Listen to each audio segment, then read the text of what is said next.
Prime Minister apologises for causing economic turmoil, but insists she'll stay in office. Good morning, it's 6 o'clock on Tuesday, the 18th of October. This is Breakfast on GB News with Isabel, Webster and Paul Hawkins. Your top story this morning. Liz Truss says she was responsible for the financial chaos caused by her government. She apologised for her mistakes, but insists she'll lead the Tories into the next general election. Meanwhile, the Chancellor has been dubbed the Prime Minister in all but name as he reverses almost all the tax cuts announced 3 weeks ago. In other news, no aggressive tactics and no fear or intimidation. As millions of us struggle to pay the bills, we'll meet the ethical debt collector who shares his advice for getting out of the red. And it's National Adoption Week. We'll discover why the cost of living crisis has impacted the number of children finding new homes and families in England.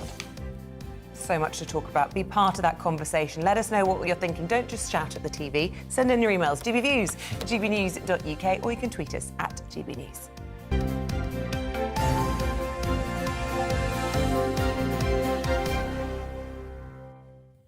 So she's sorry, but Liz Truss is vowing to continue as Prime Minister following a turbulent day in the Commons. Yes, the Prime Minister has reiterated that she is still committed to boosting economic growth, but accepted her initial plan was not sustainable. Let's have a listen to what she had to say. What I'm focused on is delivering for the British public. Now, I recognise we have made mistakes. I'm sorry for those mistakes, but I've fixed the mistakes. I've appointed a new Chancellor. We have restored economic stability and fiscal discipline. And what I now want to do is go on and deliver for the public. We were elected on the 2019 manifesto. I'm determined to deliver on that. Levelling up, securing investment into all parts of our country, getting roads built, getting opportunities right across the nation. And that's what I'm thinking about and that's what I'm focused on. So much to get stuck into, isn't there? Let's speak to the Deputy Digital Political Editor of the Daily Express, Dan Falvey. Dan, morning to you. She was elected on the 2019 manifesto, or was she elected on her manifesto from a couple of months ago? Which is it, do you reckon? Well, here's the thing. So none of them are what's happening now. We have the 2019 manifesto, which made commitments, for example, to the triple lock pensions and making sure pensions went up in line with inflation, earnings, or 2.5%. We then have what she set out during the summer leadership election, and what we've seen is U-turns on a lot of the stuff from the summer. And what we saw yesterday was Jeremy Hunt was saying that on the state pension triple lock, he couldn't guarantee that that would continue to go up. So actually, we're seeing neither manifesto potentially being implemented right now.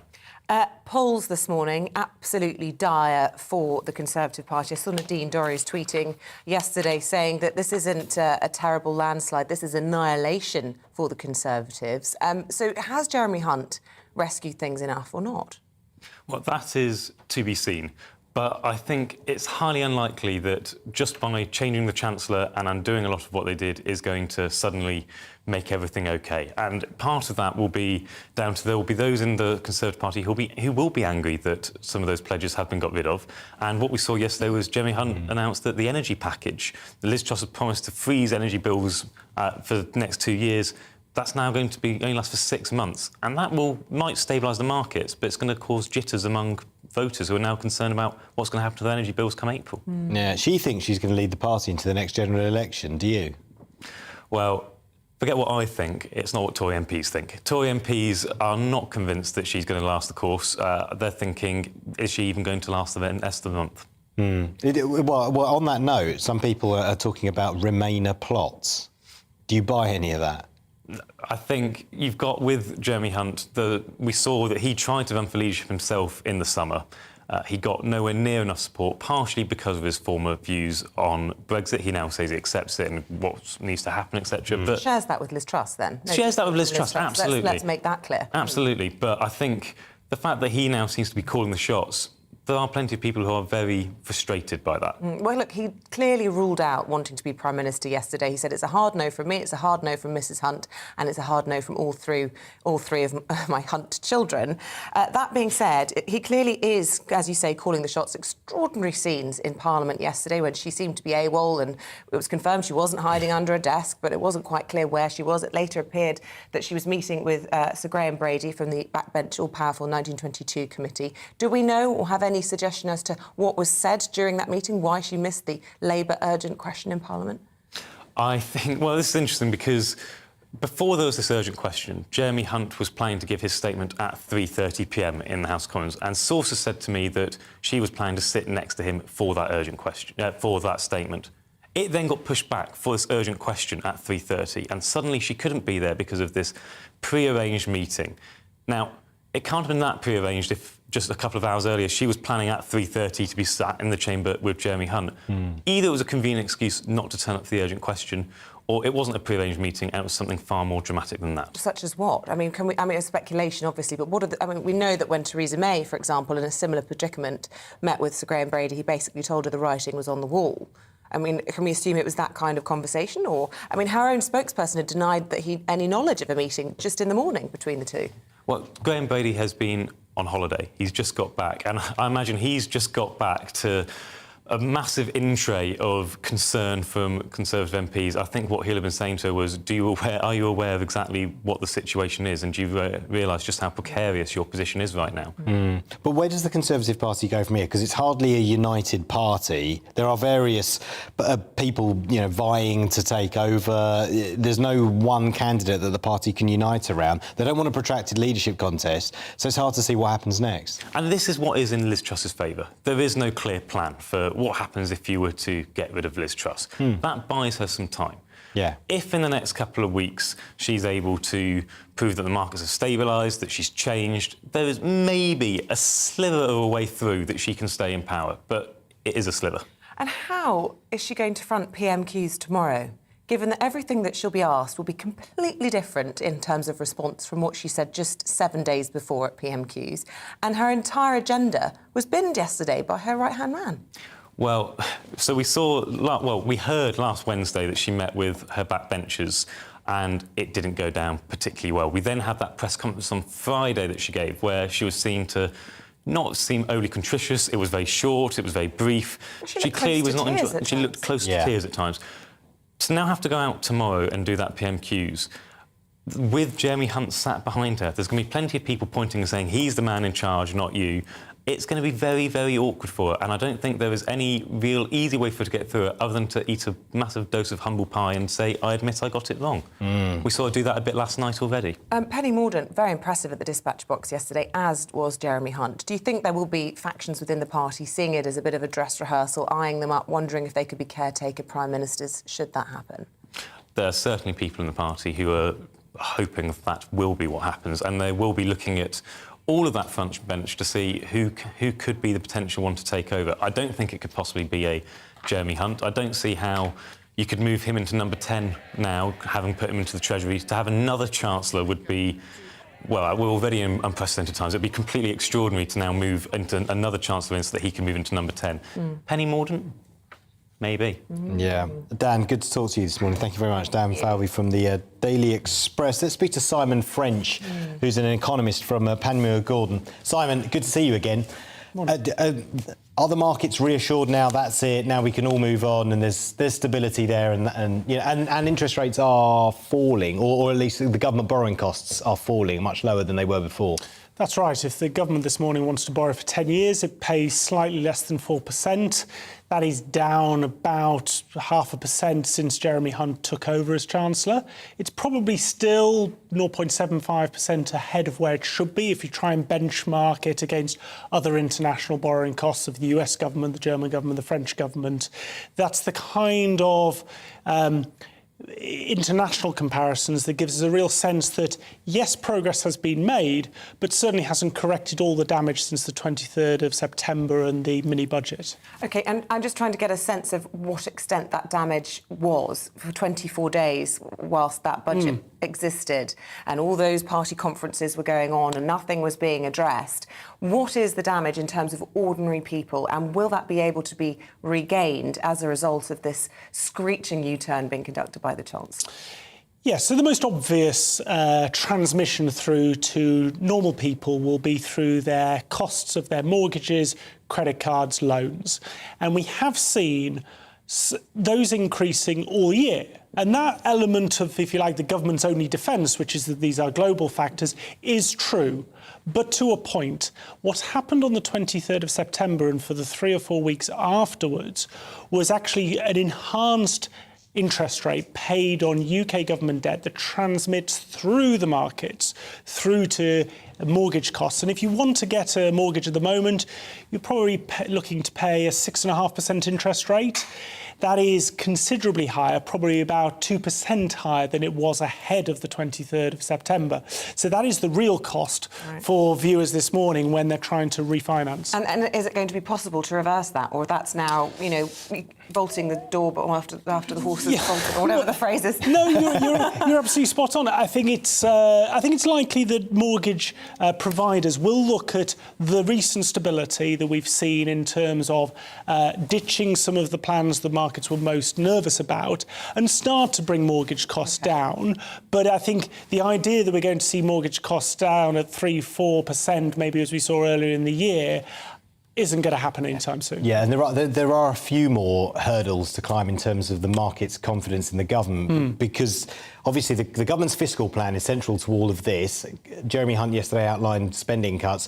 Those have to be voted through Parliament, that which is very politically difficult to digest for a lot of Conservative MPs. So do you think if they were to vote against that, if he wasn't able to get those spending cuts through, that would give the market jitters again? Well, that's almost certainly why we're seeing that interest rate spread, which we would call over and above what other countries can borrow, because there is some cynicism, some scepticism as to whether they have the political mandate to push through some really difficult economic decisions, not just on tax, but they still want to go for growth, which means taking on vested interests in the planning industry, childcare industry, financial services industry, a lot of stuff that international investors are looking for the UK to raise its trend rate of growth, which I think whatever side of the political divide we are, we will all agree that we want the UK economy to be able to grow faster. Those are the type of things that are so controversial. So even if they get some of those tax issues through Parliament, some of the other harder stuff to do now looks like there is very, very little political cohesion in the governing Conservative Party, and therefore markets are saying, well, your growth target of 2.5% isn't really credible. And during those 24 days when Liz Trussonomics was in action and she was decrying everybody who was not on board with Trussonomics' anti-growth, would you say that Jeremy Hunt's U-turns yesterday, his now, I suppose you could call it his own little mini-budget yesterday, yes, is that anti-growth, or will that produce growth more than Trussonomics? Which is more favourable to growth in your view? So in order to deliver growth, there is, yes, tax cuts can help. Yes, reforms to those structural parts of the economy can help.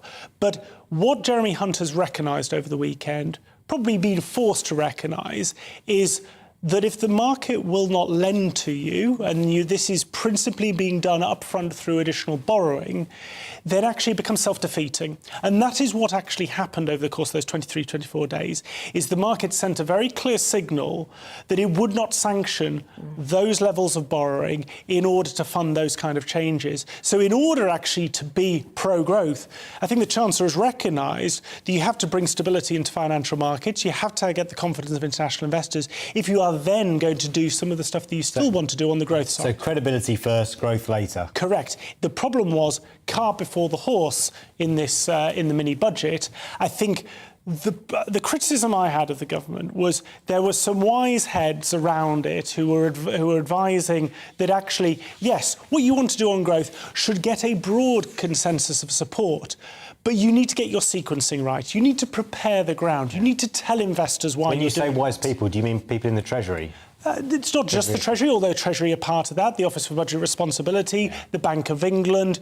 There are a number of people who, with deep institutional experience, they're not anti-growth, but they recognise that when you're running a G7 economy, a mature G7 economy, the ability to do a radical departure without any warm-up, without any checks and balances, is going to be received badly, because investors in Beijing, in Berlin, in Washington, all over the world, who've got a choice whether they buy UK government debt or whether they can buy debt anywhere else in the world, they will take a dim view if you've not prepared the ground. I think they've learned the lesson. I think Jeremy Hunt has learned that lesson, but it's a long road back from here. And just a yes or no, is Liz Truss problematic for the markets going forward in office, even if she's not in power? Yes.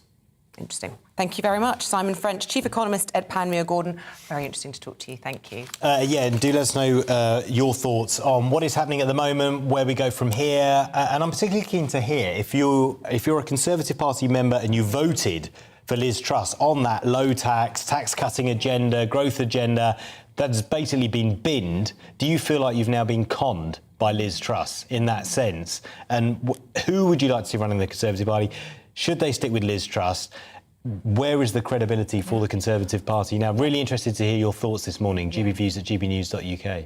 The time's 6:15. Let's bring you up to date with the rest of this morning's top stories. And the National Grid's chief executive has warned British households to prepare for blackouts on cold weekday evenings.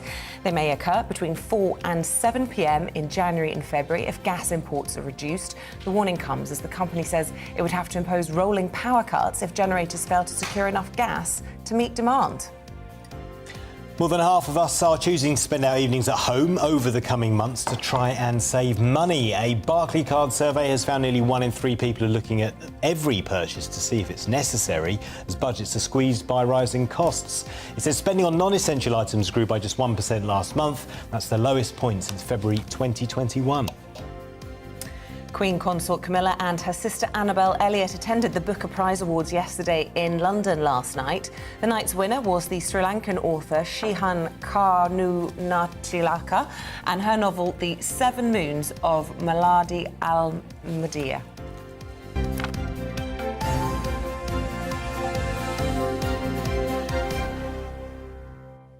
Might need to practice that if I'm going to read that. Well done. Again. They stitched you up there, didn't not they? Phonetically, otherwise I've got no idea where I'm going. I want to talk to you about bins really quickly. If you're in Liverpool this morning, let us know if you know what I'm talking about, because there's been this trial run of these giant underground bins which are arranged in street corners instead of wheelie bins. Now, I'm familiar with this because they use them in Amsterdam, and it's a wonderful system that when my husband lived there before we were married, I used to think, why don't we do this in the UK? Because wheelie bins are such a blight, particularly in cities where you don't have a driveway and you can put it away neatly. But in cities, they litter the streets. On bin day, it's absolutely, you have to sort of walk the assault course with your pram or your buggy.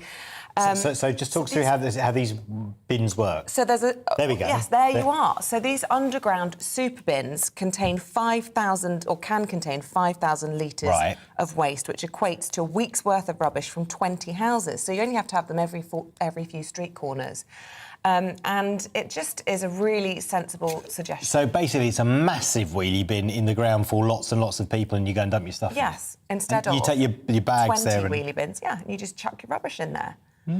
So let us know if you live in Liverpool and you have liked it. It's been such a success now that they're talking about rolling it across the UK and considering adopting these all over the UK. They eliminate issues associated with rats, flies and litter, which, of course, we all know are linked to wheelie bins. Yeah, is the wheelie bin a has-been? GB News at gbnews.uk. Right, more rubbish talk later. It is 6:18. This week is National Adoption Week, and one of Britain's leading adoption charities has exclusively told GB News that the cost of living crisis will impact the number of children being adopted or fostered. With the number of children adopted in England falling by 23% in the past 4 years, there are fresh concerns that this could get worse as families are struggling financially. Well, Alice Porter takes up the story. We do have 2 birth children already, but we just knew that we had enough love to give another child. Hayley was 2.5 when she was adopted by Alison's family. When she was with her birth mother, she wasn't able to walk and move around as any other child would be able to do. That impacted on her brain development, which then impacted on her ability to do everyday tasks. What have the challenges been for you adopting a daughter with a disability? She's 10 years old. She's only just learnt to ride her bike. We thought she was never going to ride her bike. She could ride a tricycle, but never a 2-wheeled bike. She's finally done it. And that is just that was just the best feeling in the world. The number of children adopted has fallen by 23% in the past 4 years. Over the last 5 years, there has been a 16% increase in the length of time children wait to be adopted. And children with a disability and siblings wait 11 months longer than other young people before they are adopted. Hayley was matched to Alison's family through Quorum, the UK's first and longest-serving children's charity. Dr Carol Homden is its chief executive and says the problem of children waiting for adoption will get even worse. It's of great concern that the cost of living crisis will affect the number of loving homes for children, either in foster care or in adoption. It isn't possible for you to welcome a child into your heart and your home if you can't afford your home and if your home hasn't got the appropriate spaces and bedrooms. So this has been a problem for us for quite a long period of time. So we are very concerned that overall children may wait longer. The Department for Education say since publishing our national adoption strategy, adoption figures have risen. The Adoption Support Fund is also helping over 40,000 families, and we're providing a further £144 million funding over the next 3 years to continue helping families grow their families through adoption. While some people can't afford to bring another child into their home, for Alison, it's been life-changing. Much as it has been hard work, and it will be hard work, I wouldn't have it any other way. I couldn't imagine life without her in our family. Alice Porter, GB News. God, it's such an amazing thing to do. Yeah. And it's just just really sad for those kids that won't then get adopted as a result of all of this. It's a consequence of the cost of living crisis that we hadn't really thought about. Children.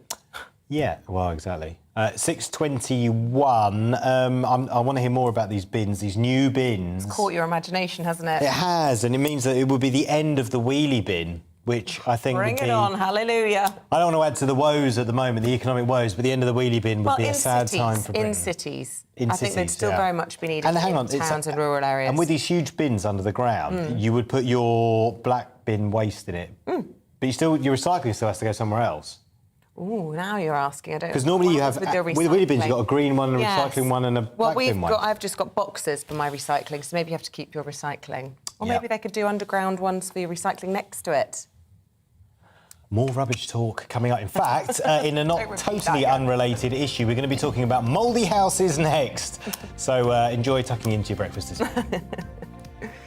Good morning, I'm Alex Deakin with your latest weather update. We're getting to that time of year where fog patches, when they're around in the morning, can be fairly slow to clear. But for most places, it's going to be a dry and a bright day. We're between weather systems, and with light winds, it's turned a bit chilly overnight. And as I said, it has turned, in places, fairly foggy. Some of those fog patches are a little dense, but they should be clearing as we go through the morning. Still likely to be some around, certainly for the next couple of hours. So just be aware of that on your journey into work. But for most, the fog will clear. It's dry, it's bright. There'll be sunny spells. A bit more cloud in the southwest where the breeze will pick up. Maybe one or two showers here too, and a few showers drifting in still across the Northern Isles, parts of Aberdeenshire. But the vast majority dry and bright, and temperatures lifting up into the low to mid or even high teens across the south, feeling a little cooler across northern Scotland, although the winds a lot lighter here today compared to yesterday. The winds will pick up in the southwest later today, though, and we'll see a few more showers during this evening. Could be quite heavy as well across southwest England initially, but spreading into parts of Wales as we go through the night. Some bright colours there. Could see some intense downpours and the possibility of a rumble of two of thunder as well. Away from that, much of northern England, Northern Ireland, Scotland, dry and clear, and again a bit chilly. And again, a few fog patches forming, but generally a cloudier day to come tomorrow, certainly across the south. A band of showery rain drifting slowly northwards. Quite a wet morning across parts of the Midlands. That rain spreading into North Wales, eventually Northern Ireland, and eventually into parts of northern England too. Further south, well, we'll see quite a lot of cloud, one or two showers. Much of Scotland, northern England looking dry and bright. Again, with fairly light winds, not feeling too bad with temperatures in the low to mid-teens. Low pressure continues to throw bands of showers northwards through this week, but all the time with the air coming from the south, it'll be quite warm.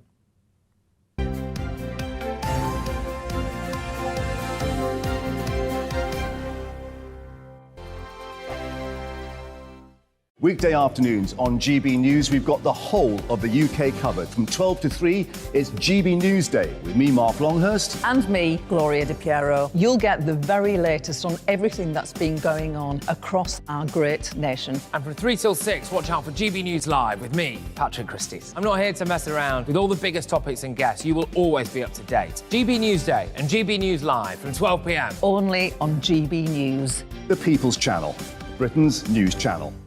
Hello there, it's Eamonn Holmes here from Breakfast on GB News. We're not just on your television and your screens, you know. We're on DAB plus digital radio, so you can listen to your favourite shows on the move. If you've not yet listened to GB News Radio, it's very simple. We're on your radio player and TuneIn apps, on your smart speaker, phone or tablet, or online at gbnews.uk. Take us with you wherever you go. GB News Radio. You never have to miss a moment of the People's Channel. Join my show Farage, 7 p.m. till 8 p.m. Monday through Thursday, and there you will get opinion, analysis, debate, and I'll cover stories that nobody else dares to touch. You've been cancelled. Join the club. Oh my goodness me! And then for the last 15 minutes, talking pints. We're over a drink. We have a civilised conversation with someone. We very often disagree, but we do it in a grown-up way. Come and join me on Farage. Hello, I'm Simon Evans. Join me on GB News for Headliners at 11 p.m, where I'll be joined by two of the country's top comedians as we take a look at tomorrow's newspapers tonight. If it's a big story, we'll be covering it, I guarantee, but we'll also have some fun along the way. That's GB News Headliners at 11 p.m. We won't put you to sleep, unlike some of the other paper review shows out there. So join us, 11 p.m, 7 nights a week.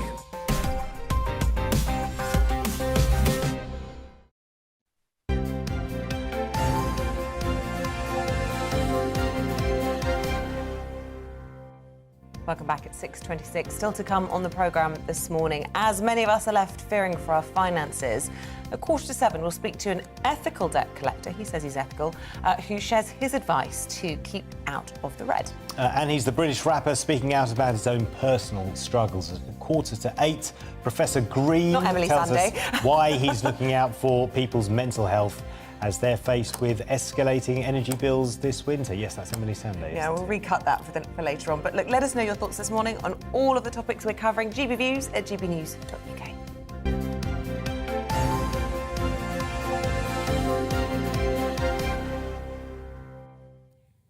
Let's talk about the cost of living crisis, which means some families will have to curb their heating habits in an attempt to keep the energy bills down. But the downside of that means that mould could be creeping in, causing various respiratory problems. We're joined now by mould specialist Alex Manos. Good morning to you, Alex. Morning. So, look, this is a real concern then. If people are trying to economise and save money over the winter months, they actually risk their health to an extent. Are there safe ways of managing all of this? Yeah, so I think the first thing to consider is not all moulds are problematic from a health perspective. But thinking around the humidity of the home and the ventilation of the home are two of probably the most important things to be mindful of.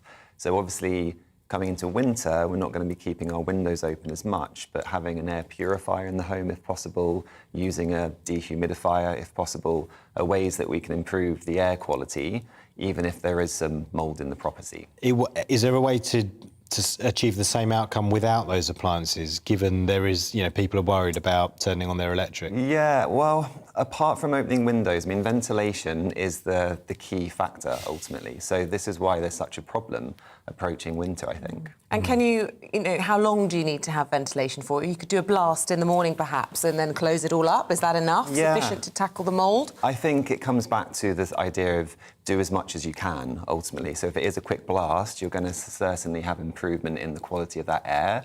And if you can do a blast later in the day, then fantastic, ultimately. And is this a growing problem? Because there has been criticism of the housing stock, the quality. I mean, the quantity of the housing stock we know about, but the quality of housing stock, particularly for those on low incomes. Yes, so I think if we go back to ventilation being a component of this, new homes can be just as problematic because they're so well insulated. So we've got problems at both ends, and then obviously we're in a climate which is damp, which just encourages mould development as well. If you have condensation on your windows of a morning when you wake up, is that going to produce mould ultimately? Yeah, so it's a common question is, the mould that you sometimes see on the bathroom or in the bedroom, is that problematic? And the answer is likely not, but it has to be taken on an individual to individual basis. So a little bit of mould, if it's a particular species of mould, could be really quite problematic for health. But you could have a wall plastered in mould that actually isn't producing any mycotoxins, and it's not going to be a health risk. So you've got to know your moulds. You've got to know your moulds. Right, and when you say problematic for health, give us an idea of how problematic and in what ways. Yeah, so mycotoxins are metabolites of mould, and they're one of the defence mechanisms. So if the mould feels threatened for whatever reason, it will start churning out more mycotoxins that we then breathe in. And these things are so small that we breathe them in and then they can enter circulation. And that's been associated with everything from syndromes like irritable bowel syndrome, chronic fatigue syndrome, through to atypical multiple sclerosis. Mycotoxins are immunosuppressive, they're kidney toxic, liver toxic, neurotoxic. They do cause changes to the structure and function of the digestive system, hence the irritable bowel syndrome. So it can be incredibly concerning for people living in properties when they don't have the option of leaving or they're in a battle with their landlords. And are any of those conditions, treatable? Can you get over it if you're able to eliminate mould from your property? Yeah, there's a saying in functional medicine which is you can't get well in the environment you got sick in. So the first step is you have to leave that environment, which not possible is not possible for a lot of people. So then you come back to trying to improve air quality to the best of your ability, keeping the windows open, especially maybe spring, summer. But in the winter, if that mould is localised to, let's say, a bedroom, can you just stay out of that bedroom as much as possible? So again, it's just asking what can we do with the resources that we have available to us, and it's limiting exposure is step number one, ultimately. And what about chemical treatments for mould? I mean, are there sprays and things that you can, blast your bathroom or your curtains with if they seem to be overrun? Yes, yeah, different companies will recommend different products that can be helpful for the cleansing of it. And then there are things that we can do apart from reducing exposure. So we can use what are called sequestering agents or binders. These can be ranging from medications like cholestyramine through to activated charcoal in the more naturopathic world. And it comes back to we pee, poo and sweat these mycotoxins out. So making sure that you have a healthy gut, that you're detoxifying well, which comes back to things like nutrient status. In the research, one of the most important things is the amount you're exposed to, but your current state of health at the time of exposure.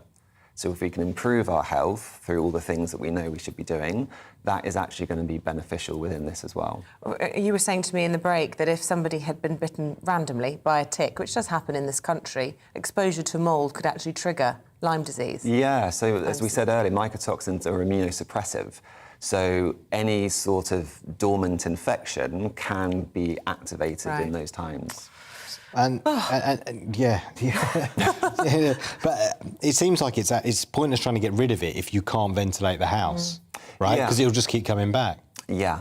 So again, sometimes that's all we can do. It's ventilation, getting out as much as possible, leaving the rooms. If your main bedroom is the one with the moulds, do you have a spare bedroom? Or, it sometimes gets as extreme as having to sleep on the couch because people notice symptoms exacerbate when they go into these rooms where the mould is. So sometimes it's very obvious that there's a serious health connection there. Right, Alex Manos, specialist in mould illness and mycotoxins. Thank you very much for explaining all of that this morning. Thanks, Alex. There you go, 6:33. Next, we're joined by Martin Daubney and Emily Carver to chat through this morning's papers. Stand by.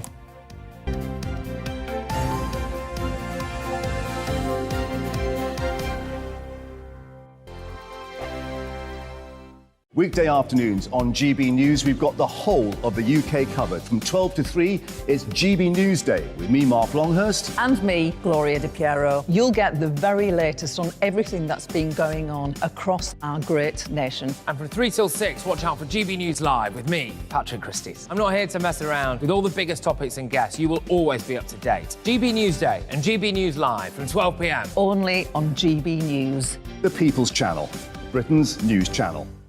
Hello there, it's Eamonn Holmes here from Breakfast on GB News. We're not just on your television and your screens, you know. We're on DAB plus digital radio, so you can listen to your favourite shows on the move. If you've not yet listened to GB News Radio, it's very simple. We're on your radio player and TuneIn apps, on your smart speaker, phone or tablet, or online at gbnews.uk. Take us with you wherever you go. GB News Radio. You never have to miss a moment of the People's Channel. Join my show Farage, 7 p.m. till 8 p.m. Monday through Thursday, and there you will get opinion, analysis, debate, and I'll cover stories that nobody else dares to touch. You've been cancelled. Join the club. Oh my goodness me! And then for the last 15 minutes, talking pints. We're over a drink. We have a civilised conversation with someone. We very often disagree, but we do it in a grown-up way.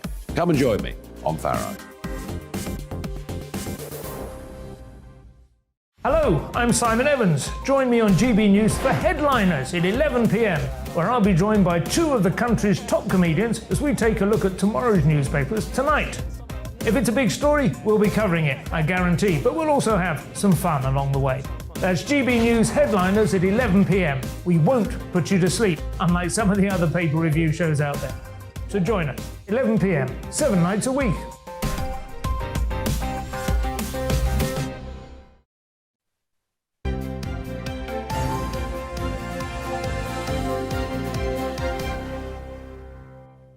Welcome back. It is 6:35. Let's bring you up to date with your top stories this morning. The Prime Minister hopes to openly apologise. In fact, she has apologised for mistakes in her early premiership and hopes it will pacify restless Tory colleagues. Liz Truss is hoping to re-establish her authority after sacking her former Chancellor and abandoning her economic agenda. She'll rally her cabinet later today following an informal reception with senior ministers in Downing Street last night. Logos on school uniforms could be scrapped to make them more affordable as part of a review being launched in Wales. Options being considered include schools having no logo at all or iron-on badges available free of charge. This could give families the option to purchase uniform at cheaper costs from a greater variety of retailers. Sir Rod Stewart says he's using his power to help others as he rents a home for 7 Ukrainian refugees. The Daily Mirror reports that Sir Rod has provided support to a Ukrainian couple and their 5 children, paying their rent and bills for a house in Berkshire for at least a year. The singer says he usually keeps his charitable efforts quiet, but hopes making actions public might inspire others to help too.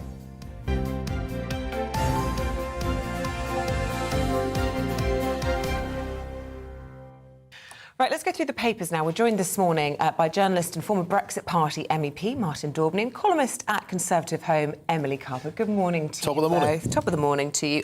I wanted to start with the Daily Star just because I think it wins the award for the most amusing headline this morning, and it says "Lettuce Liz on Leaf support," which about sums it up really. But Martin, in all seriousness, you want to get into this with the Metro this morning. Front page there for them. The headline: "The Axeman cometh as Hunt slashes Trussonomics." Yeah, and I think really that's just the tip of the iceberg for the beginning of the problem for Liz Truss. It's a grim set of front pages today, and I think one that's wholly deserving. Yesterday, we saw Chancellor Jeremy Hunt, with all the sympathy of a vet, kind of put to sleep Trussonomics as she sat there and looked on, looking every inch, the victim of one of those ISIS hostage videos, just sat there blinking into the lights. And we witnessed the execution not only of her economic plan, but I think the death of this Tory party. I mean, hiking corporation tax, which will hammer small business. That's the opposite of what they should be doing. And the cost of living crisis, the energy cap, which was due to run for 2 years and now only goes to April, I think it will be the final coffin nail for them, because exposing people to massive bills of 5-6 grand from April onwards, I just think it's time for the Tory party to stand aside. And I have a greater fear as a Brexiteer And that is, Jeremy Hunt was one of the key architects of stopping Brexit getting done. He was an ardent Remainer, wants to rejoin, I think, and we are seeing now, I think, a gathering of people who are against the Brexit project. Keir Starmer's going to be gifted power by these idiots. Well, I mean, and I really he's no fear more for Remainer Brexit than Liz Truss at the time, and there hasn't been any signal from him that there is any intention to try and rejoin. But they're about to hand power to the Labour Party. Keir Starmer was the instigator of the People's Vote movement to cancel Brexit. It would be Liz Truss's fault handing the power to the Labour Party. It's not Jeremy Hunt's fault. Yeah, but Liz Truss also campaigned for Remain at the beginning. Like this is not conspiracy theory. This is the realignment of people who are anti this project.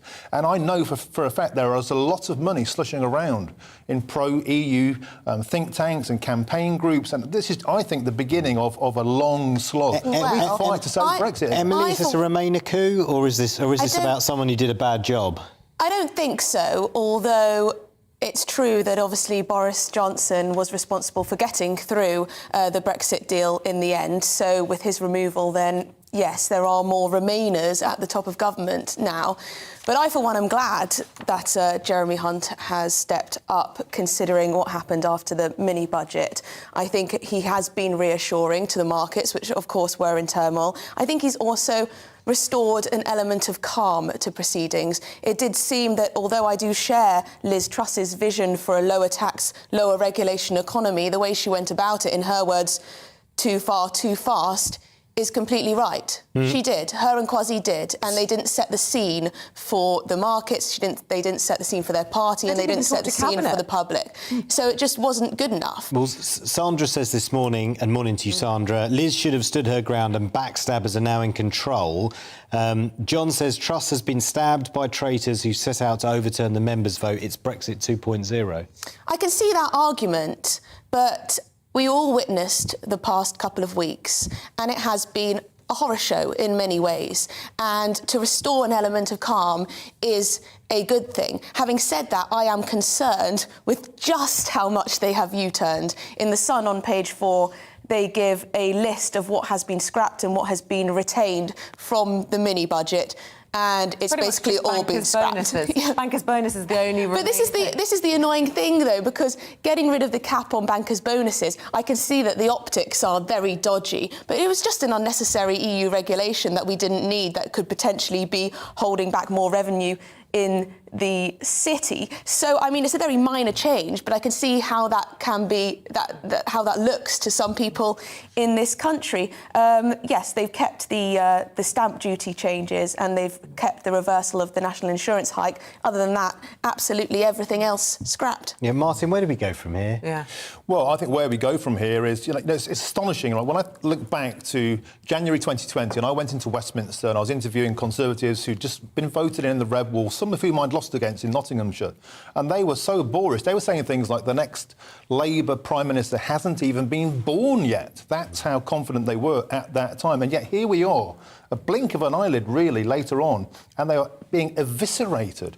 The sorts of leads we're talking about for the Labour Party is worse than Blairism. No, that 1997 landslide, and it just feels to me that the Labour Party haven't actually done anything. They just benefited from incompetence and also, of course, the crippling effects and costs of lockdown. That's the true cause of all of it. But this is what's so frustrating about what happened with the mini-budget, is that now Liz Truss will be blamed for everything that's wrong with the economy, for rising interest rates, which were going to rise anyway because of inflation and the fact that the Bank of England was so slow to raise them over the course of the pandemic and afterwards. And now, because of what happened, she will be blamed for everything, and it tarnishes the Conservative Party, of course. Can we not chart out a course which is there's no one unifying candidate within the Conservative Party for them to rally around? They don't want to have a leadership contest.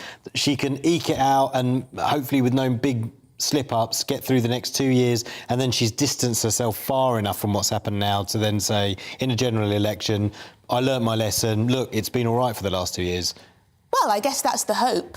But when she was sat there in the Commons yesterday after appearing for, about 20 minutes, I think she was there, stood behind Jeremy Hunt, she seemed like a shell of a woman. This really. is on the front of The Sun, which you've chosen, which has the headline, "Sorry," and Liz sits silent as Hunt rips up the budget. I'm told that that was just protocol, because the urgent question had been answered by the Deputy Prime Minister, Penny Mordaunt, and then Jeremy Hunt was at the dispatch box. She couldn't have then intervened.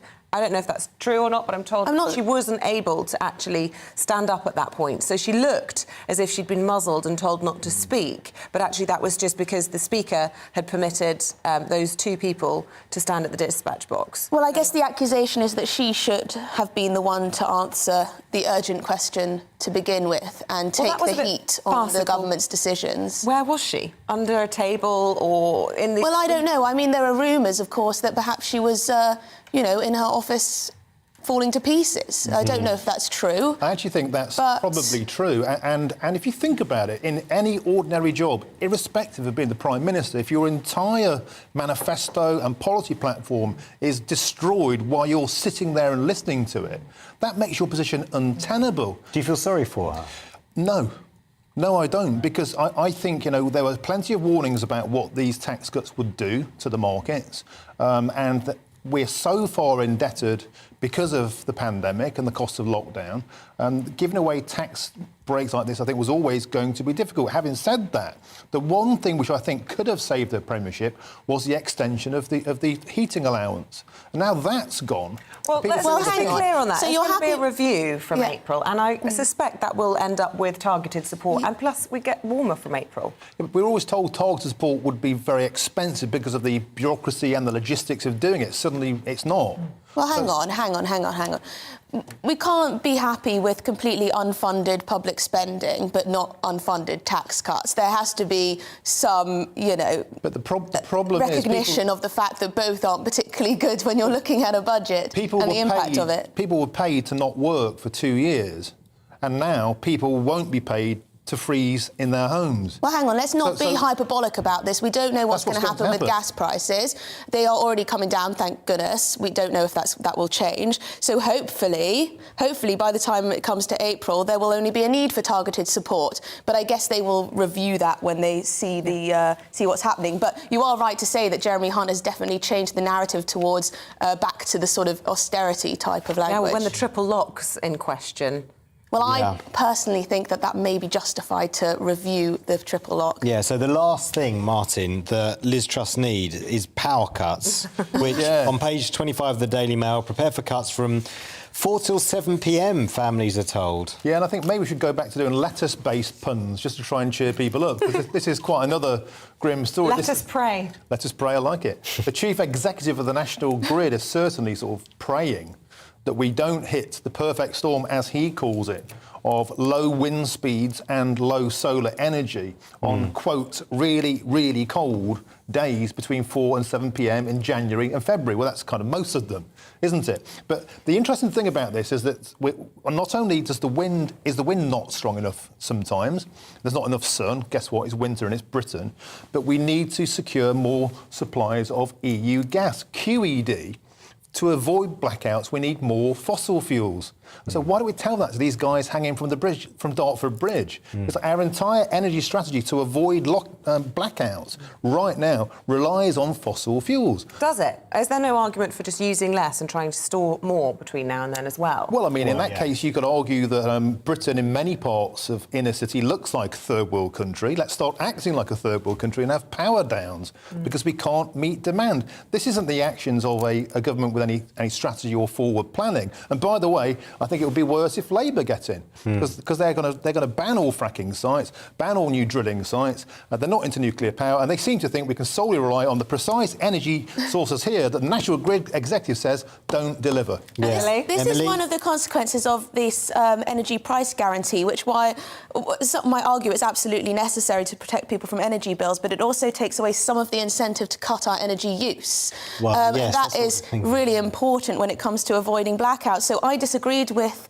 the idea that an information campaign from the government on saving energy was nanny statism. I think that when the government is subsidising energy bills to the level that they are, letting people know how important it is to cut their energy use at the same time and how we could face blackouts if people don't, is pretty important. Yeah. Well, she was ideologically opposed, wasn't she? Because she believed that it sounded like she was ideologically opposed to education on that basis. Which is where, while I agree with Liz Truss on a lot of things, it's where I do disagree. I don't think you can be ideological about everything. Sometimes, it's just a practical thing to do. Helping people. Yeah, should we be doing more to make homes more efficient?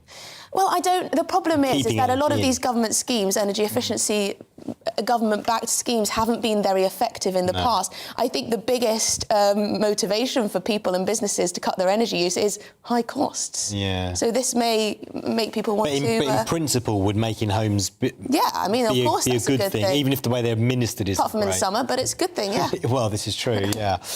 Martin, Kanye West to buy free speech platform on page 22 of The Telegraph. Which free speech platform? I thought Trump was doing that. Well, no, Trump has done that, yeah. So this is parlay for the French pronunciation. So there's nothing more desirable to a disgruntled billionaire at the moment, it seems, than to buy a free speech platform after you are cancelled from Twitter. In Kanye's case, he's made lots of comments pro-Trump, wore the MAGA hat, talks about the Capitol Hill uprising, and recently his T-shirt "White Lives Matter" went down like a cup of cold sick amongst free speech liberals.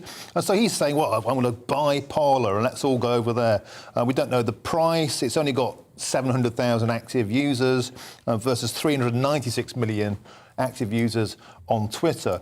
But certainly there's a whole conversation, I think, to be had around big tech and what's acceptable speech. And at the moment, billionaires are saying, well, if I can't say what I want, I'm going to go elsewhere. Now, is there a market for that? Well, none of the rest have caught on, as opposed to Twitter. It's still the biggest marketplace of ideas. I think there's a problem because these new free speech platforms are considered to be right-wing.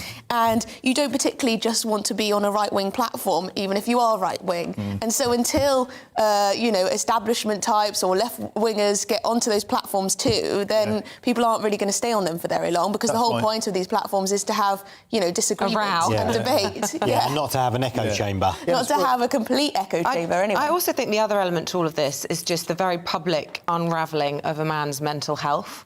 And, we've seen, obviously, Britney Spears with her own troubles, and I just don't know what the answer is with Kanye, but it just feels like the man needs an intervention. He doesn't need his own free speech platform. He has been diagnosed as bipolar. But it's serious. And this may explain, a lot of his kind of seemingly erratic behaviour as part of his normal makeup. It's worth pointing out as well that Parler was banned after the January 6th uprising by Apple and from its Apple store, because they were saying it was espousing far right-wing and Nazi and racist views and all the rest of it. But nevertheless, it seems that people with loads of money have more free speech than the rest of us. Emily, just finally, fish and chips voted the nation's happiest food. Come on. According to The Sun. Oh, yes. Well, I have to find the page. Where are we? It is page 24 in The Sun. Popular food, I understand. Tastiest food, I understand. I don't understand nation's happiest food. What, makes you happy or it's happy? It's your favourite feel-good meal. Makes you feel good. Right. So, yes, more than half of us choose a chippy tea when we need cheering up. Also, Chinese and Indian are a second favourite. Fourth place, pizza. Then cheese on toast at 40% of people. I never go for fish and chips, actually. I'm more of a curry. Yeah, I do tend to be that. But don't you agree that after eating a Chinese or a curry, you feel terrible? You're like this. You have to, undo that last button, and it's probably more to do with the portion control, to be honest. When it comes to fish and chips, are you breaded or battered? Oh, I always go battered. Yeah. And I don't think there's a lot in this, and I'm really happy that this is a great British food. It's topping the list here. Wasn't there a Cambridge University academic last week? It's not British. Claiming that fish and chips came from Spain and Portugal, from Jewish immigrants that brought it from Spain and Portugal. And of course, part of the liberal left diatribe, they like to undermine anything that's British and make actually it was because of immigrants. He was South Korean himself, so we just dismissed his resentment. And with the fish and chips, mushy peas, or where do you stand on that, or curry sauce? But yes. Well, apparently, mayonnaise. Not the curry sauce. Apparently, one interesting fact in here is apparently 41% of women tidy the house to relax, so they can clean up your fish and chips to relax. I can't relax unless the house is tidy, and I find the very presence of my husband, who is deeply untidy, very stressful. I was about to say, are you married? Work from home days stress me out just because there's detritus. Have you noticed I'm trying to shuffle your papers quite often? Yes, I'm not the best, as I just try anyone will tell you. I'm so messy. Oh, I can't. It just makes me anxious. Are you messy messy, Martin? No, I'm a fastidious tidier. I like do you. like to Oh, tidy. yes. Good man. Yeah, I just find it gives order. Yes, I agree. Yeah, so do you know what? That's made me feel really hungry now, that fish and chips. But we will be talking later on in the programme to Giuseppe. We will. Last year's winner of the Bake Off. And he's bringing treats. He is. So breakfast will be served at about 7:45, I think. No pressure, Giuseppe, if you're watching. Yes. Martin, Emily, thank you very much. Very entertaining. More from both of them in around an hour's time. But for now, at 6:54, let's bring you up to date with the rest of the headlines this morning. National Grid's chief executive has warned British households to prepare for blackouts on cold weekday evenings, as we've just been talking about. They may occur between 4 and 7 p.m. in January and February if gas imports are reduced. The warning comes as the company says it would have to impose rolling power cuts if generators fail to secure enough gas to meet demand. More than half of us are choosing to spend our evenings at home over the coming months to try and save money. A Barclaycard survey's found nearly 1 in 3 people are looking at every purchase to see if it's necessary, as budgets are squeezed by rising costs. It says spending on non-essential items grew by just 1% last month. That's the lowest point since February 2021. Queen Consort Camilla and her sister Annabel Elliott attended the Booker Prize Awards ceremony in London last night. The night's winner was the Sri Lankan author Shihan Karunatilaka and her novel The 7 Moons of Mali Almeida.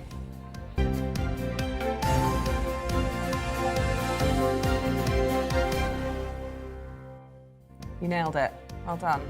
Oh, you know. I need to read. I love a recommendation. I always prefer to read the Booker Prize winners. Indeed. Do you know what? Shall we go live to Downing Street next? Yes, after the break. Yes, I think so. And we'll ask, is time up for Truss? I'll try and ask that properly after the weather.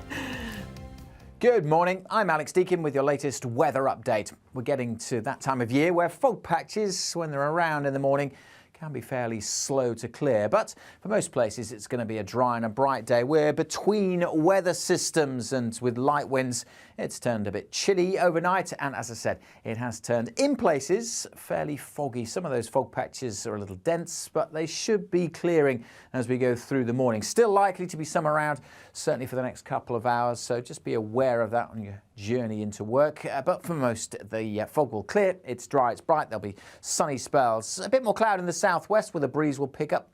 Maybe 1 or 2 showers here too, and a few showers drifting in still across the Northern Isles, parts of Aberdeenshire. But the vast majority dry and bright, and temperatures lifting up into the low to mid or even high teens across the south, feeling a little cooler across northern Scotland, although the winds are a lot lighter here today compared to yesterday. The winds will pick up in the southwest later today though, and we'll see a few more showers during this evening. Could be quite heavy as well across southwest England initially, but spreading into parts of Wales as we go through the night. Some bright colours there. Could see some intense downpours and the possibility of a rumble of 2 of thunder as well. Away from that, much of northern England, Northern Ireland, Scotland, dry and clear, and again a bit chilly. And again, a few fog patches forming, but generally a cloudier day to come tomorrow, certainly across the south. A band of showery rain drifting slowly northwards. Quite a wet morning across parts of the Midlands. That rain spreading into North Wales, eventually Northern Ireland, and eventually into parts of northern England too. Further south, well, we'll see quite a lot of cloud, 1 or 2 showers. Much of Scotland, northern England looking dry and bright. Again, with fairly light winds, not feeling too bad with temperatures in the low to mid-teens. Low pressure continues to throw bands of showers northwards through this week, but all the time with the air coming from the south, it'll be quite warm. Hello there, it's Eamonn Holmes here from Breakfast on GB News. We're not just on your television and your screens, you know. We're on DAB plus digital radio, so you can listen to your favourite shows on the move. If you've not yet listened to GB News Radio, it's very simple. We're on your radio player and TuneIn apps, on your smart speaker, phone or tablet, or online at gbnews.uk. Take us with you wherever you go. GB News Radio. You never have to miss a moment of the People's Channel.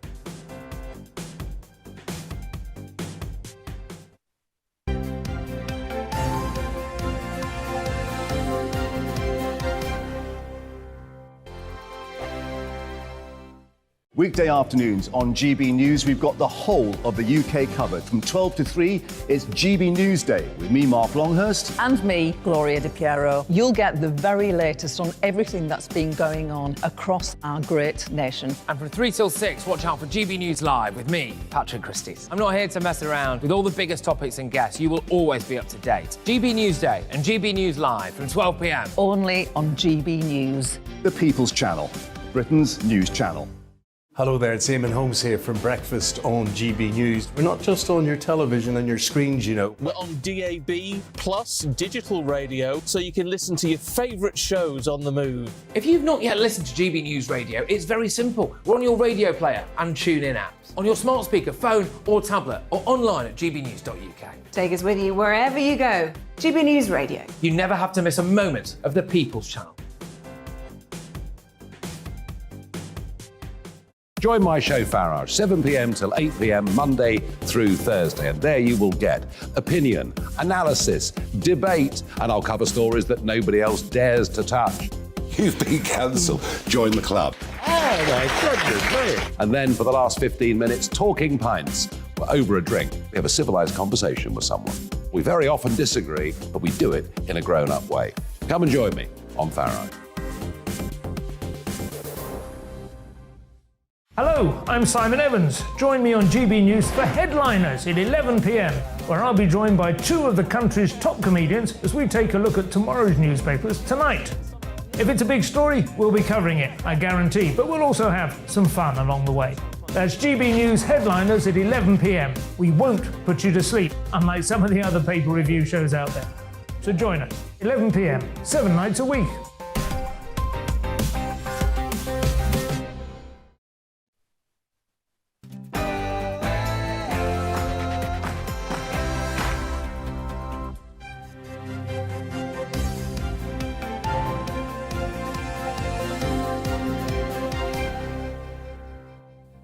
The Prime Minister apologises for causing economic turmoil, but insists she's going to stay in office.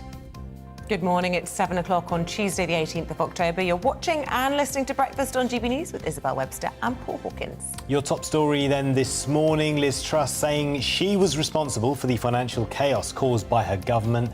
She's apologised for her mistakes, but insists she'll lead the Tories into the next general election. Meanwhile, the Chancellor's been dubbed Prime Minister in all but name as he reverses almost all the tax cuts announced 3 weeks ago. Speaking out about his own struggles, rapper Professor Green tells us about growing up with financial fears and why he's now helping others with their mental health whilst paying the bills. And it's National Adoption Week, and we're going to be discovering why the cost of living crisis has impacted the number of children finding new homes and families in England. Remember, you can drop us a line this morning, gbviews@gbnews.uk. Good morning to Colin in Gillingham, who says, Truss said, I will deliver, deliver and deliver. No one would ever guess what she was going to deliver. On bins, Andrew says, I'd welcome the new bins since I live in a coastal town and we struggle with seagulls ripping open bin bags.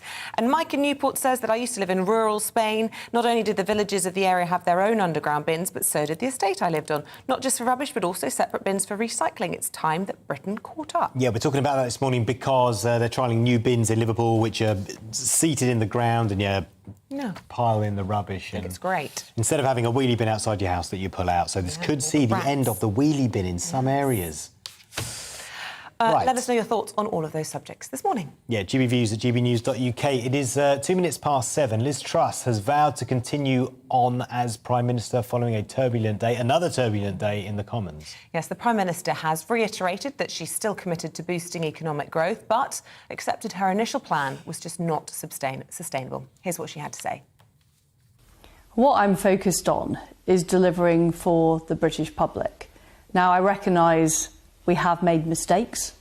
I'm sorry for those mistakes, but I've fixed the mistakes. I've appointed a new Chancellor. We have restored economic stability and fiscal discipline. And what I now want to do is go on and deliver for the public. We were elected on the 2019 manifesto. I'm determined to deliver on that. Levelling up, securing investment into all parts of our country, getting roads built, getting opportunities right across the nation, and that's what I'm thinking about and that's what I'm focused on. Well, joining us now with the latest is the Daily Express's Dan Falvey. Dan, very good morning to you. We're going to go to Dan in a minute, I think, but we're going to go to Catherine Forster first, who's our political reporter at 10 Downing Street. Sorry about that, Catherine. First of all, this is a huge climb down from the Prime Minister, isn't it? Yes, it really is. It's 6 weeks today since she met the late Queen at Balmoral and became Prime Minister, and it seems barely believable, the turn of events that has unfolded. Yesterday, we saw her new Chancellor, Jeremy Hunt, tear up Trussonomics and put it in the bin. He marked her homework. He didn't just say, get rid of this bit, tweak this bit, rewrite this bit. He literally ripped it up. And so the question now is, what is the point of Liz Truss? Now, yesterday, she was conspicuous initially by her absence. Jeremy Hunt made a statement to the nation. Then Penny Mordaunt, the leader of the Commons, stood up and took an urgent question from Labour on the Prime Minister's behalf. Then the Prime Minister arrived and sat through the Chancellor's statement to the House of Commons, but looked really pretty dreadful. I think it was quite difficult to watch, and my goodness, the pressure that she must be under. She then went and had a meeting with the One Nation group of MPs.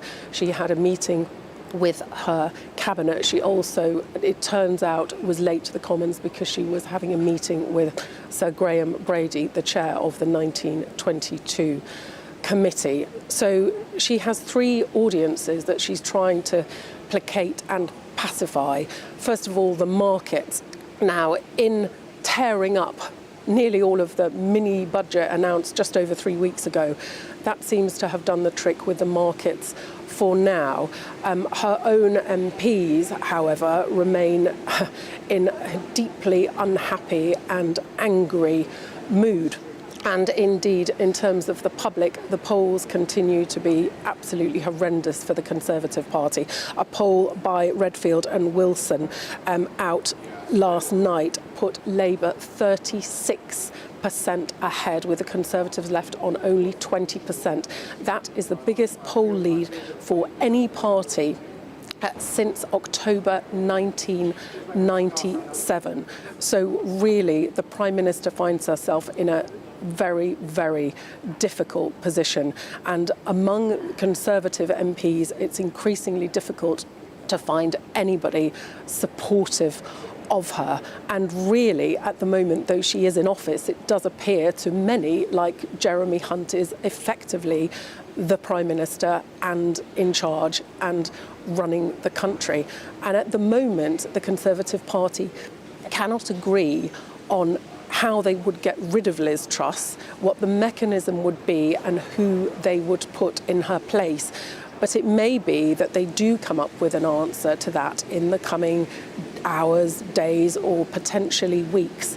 And at that point, it looks likely that they may move again to get rid of yet another Prime Minister. She is, of course, the 4th in just 6 years. OK, Catherine Forster, thank you. I'm sure there's some metaphors to be made about the cleaner outside number 10 this morning trying to mop up some of the mess, but someone more erudite than me will be able to come up with that. Catherine, thank you very much indeed. Let's bring in now the Deputy Digital Political Editor of the Daily Express, Dan Falvey. Look, Catherine was talking there about the fact that there isn't a unity candidate or a mechanism to depose the Prime Minister, but it's a depressing state of affairs if that's the only reason that you're leaving somebody in the top job in the land. Absolutely. Normally, when you come in as a Conservative leader, there is a year's grace period before any sort of challenges to leadership can be made. We're now talking that there are talk about can they change the rules to get rid of her sooner and get rid of her in the next days or weeks. And don't get us wrong, Liz Truss understands how precarious her position is. Source in number 10 was saying to me yesterday that she appreciates the next 24 to 48 hours are critical. She is well aware that her leadership and her premiership is on the brink and she's fighting for survival right now. So you've got kind of the credibility of Liz Truss, and then you've got the moment the government's plan to introduce these spending cuts at some point. And we don't really have much detail about where the axe is going to fall. And there are going to be some really difficult political choices for Jeremy Hunt and the Conservative Party, and Conservative MPs will have to vote it through the Commons. They're difficult choices for them to make. Yeah, absolutely. And Liz Truss, in the leadership contest in the summer, said that she didn't want to return to austerity. And that's exactly what we're now going to get. So she's having to... This is a massive U-turn for her. It's going to be very difficult for her politically. It's going to be very difficult for Conservative MPs to have to turn around to their voters and their constituents and explain why they're doing this. But, of course, they're not going to call for a general election, are they? Because it will see them losing their jobs. So may the Conservative Party decide that the best option is to keep a zombie Prime Minister in office, with Jeremy Hunt, the de facto Prime Minister, calling the shots from number 11? I think all the normal rules are out right now. It's going to be... Every MP is fighting for their own survival. As you said, they've looked at the polls, they've seen how precarious their own jobs are. Any kind of discipline that they might have wanted in number 10 is gone. They can ask MPs to vote through their measures, but I imagine every Conservative MP is going to be looking and going, would my constituents want me to back this? I'll do what I think they want best to see if I can keep myself in a job. So all the normal rules are out right now. Yeah, so do you think you'll... I mean, it was like there'll be some skill will have to be applied to cutting these, to making these spending cuts or efficiency savings, whatever you want to call them. Do you think that they will go for benefits rising in line with wages or inflation? I think the signals we were getting from Jeremy Hunt yesterday are that they're going to rise in line with inflation. He was talking about the importance of being a compassionate, caring government, one nation government. It was all the sort of language you would expect would be made before announcing that benefits are going to rise with inflation. I think it was very difficult to hear him use that language and then turn around and say that they weren't going to go ahead with that. Yeah. Look, on a human level, I think everybody watching Liz Truss can see a woman under enormous pressure and feel a level of compassion. The comparisons so unfortunate, aren't they, between Penny Mordaunt and Jeremy Hunt, who stood at the dispatch box, very comfortable, very witty, and moving between items very well, and Liz Truss last week at PMQs and then at the press conference on Friday. Will she attend PMQs tomorrow, do you think? What's your prediction? Because, I mean, that's going to be very difficult for her to defend an agenda that she didn't want, and her own agenda having been trashed. She has to be at PMQs. If she's not at PMQs, that is, quite frankly, the end. It is a constitutional duty to be at PMQs. If she doesn't turn up, she will be gone. Yeah. But as I said, sources recognise the next 24 to 48 hours are critical. She knows that PMQs may be her only opportunity now to save her premiership. She has to go on and put on a good performance tomorrow if she's to have any chance of surviving. OK. Dan, really good to see you. Thank you for that. Lots of you getting in touch with us this morning about Liz Truss, about the Conservative Party. John says, what the last couple of weeks have shown is the markets are in charge of the government. Janice, I never thought Liz was the right person for the job, but she was put in post by the majority of people, Conservative members, who voted. I just wish the Conservatives would stop changing the rules when they don't like the results. They are trashing our democracy. Russell says Liz Truss should have told Tory MPs that if they did not support her policy, she'd call an immediate general election. And because of their actions now with the wretched Hunt, they should do this. Yeah, and Jeff, morning to you. Jeff says, I don't feel conned by Liz Truss, but I do feel let down by the Tory party, which should have supported her. Members voted for Liz Truss, fully aware of her policies. I accept that the mini-budget was poorly prepared and presented, but that can be fixed and will be forgiven.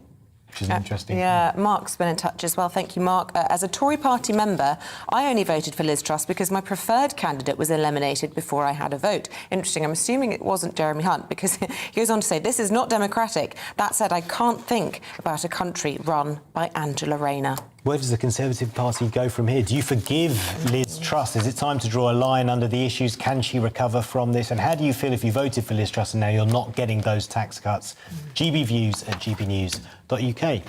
Now, a really human story, a really tragic story now. This week is National Adoption Week, and one of Britain's leading adoption charities has exclusively told GB News that the cost of living crisis will impact the number of children who are being adopted or fostered. With the number of children adopted in England falling by 23% in the past 4 years, there are fresh concerns that this could get worse as families struggle financially. Alice Porter has more. We do have 2 birth children already, but we just knew that we had enough love to give another child. Hayley was 2.5 when she was adopted by Alison's family. when she was with her birth mother, she wasn't able to walk and move around as any other child would be able to do.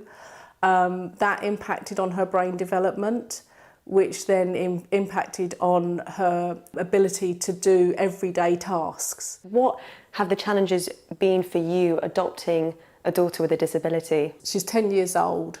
She's only just learnt to ride her bike. We thought she was never going to ride her bike. She could ride a tricycle, but never a two-wheeled bike. She's finally done it. And that is just that was just the best feeling in the world. The number of children adopted has fallen by 23% in the past 4 years.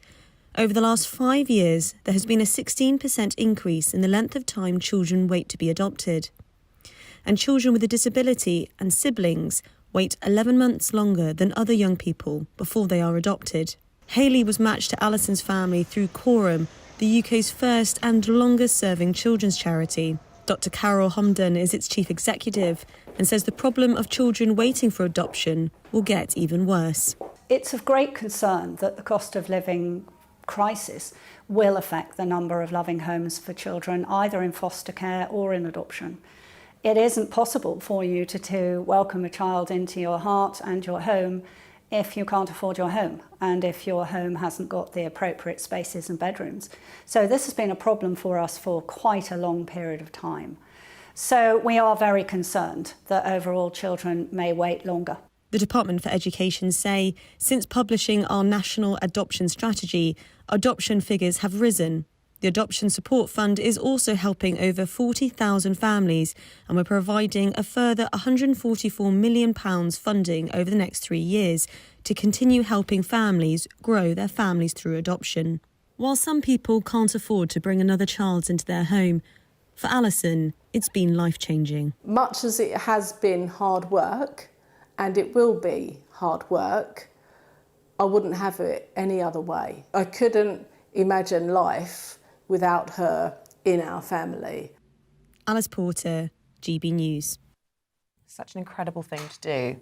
It's really hard to think about the impact that has on children. A really important story, that really important to flag. Let us know if you've been affected by that at all. We'd love to hear your stories this morning. Yeah, and coming up, we will be talking as well about another effect of the cost of living, of course, on bills, how to deal with bills and the effect that worrying about your money has on your mental health. Yeah. So we're going to be talking about that with Professor Green coming up shortly. But it is 7:15. In the meantime, let's bring up to date with the top stories this hour. National Grid's chief executive has warned British households to prepare for blackouts on cold weekday evenings. They may occur between 4 and 7 p.m. in January and February if gas imports are reduced.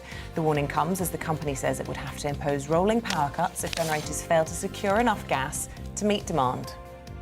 More than half of us are choosing to spend our evenings at home over the coming months to try and save money. A Barclaycard survey has found nearly 1 in 3 people are looking at every purchase to see if it's necessary. As budgets are squeezed by rising costs, it says spending on non-essential items grew by just 1% last month. That's the lowest point since February 2021. Queen Consort Camilla and her sister Annabel Elliot attended the Booker Prize Award ceremony in London last night. The night's winner was the Sri Lankan author Shihan Karunatilaka and her novel The 7 Moons of Mali Almeida.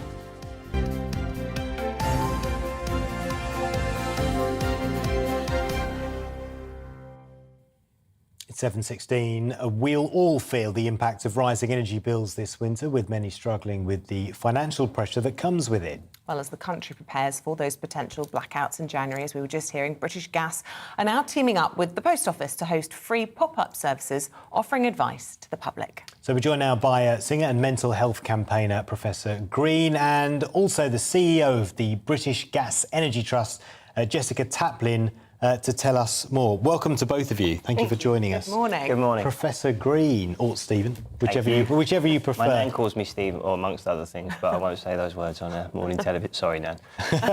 Bless her. And morning to you, Nan, as well. This is really a really important time at the moment. Incredibly uncertain time. Yeah, people are really struggling out there. Mental health problems, anxiety, worries about how they're going to make ends meet, and that's something that you have experience of yourself. Yeah, I mean, mental health has plagued my family. You know, my father took his own life when I was 24.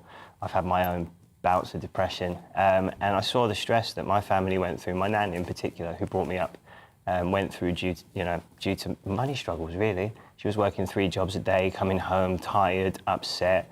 You're going to put money on the gas or the electricity, you know, and there wasn't an energy crisis then. And I can only remember selfishly how that impacted me as a child. Obviously, I saw how it affected her, but I remember how I felt. Children, what they're going through now, you know, 4 out of 5 people are worried about how they're going to pay their bills this winter.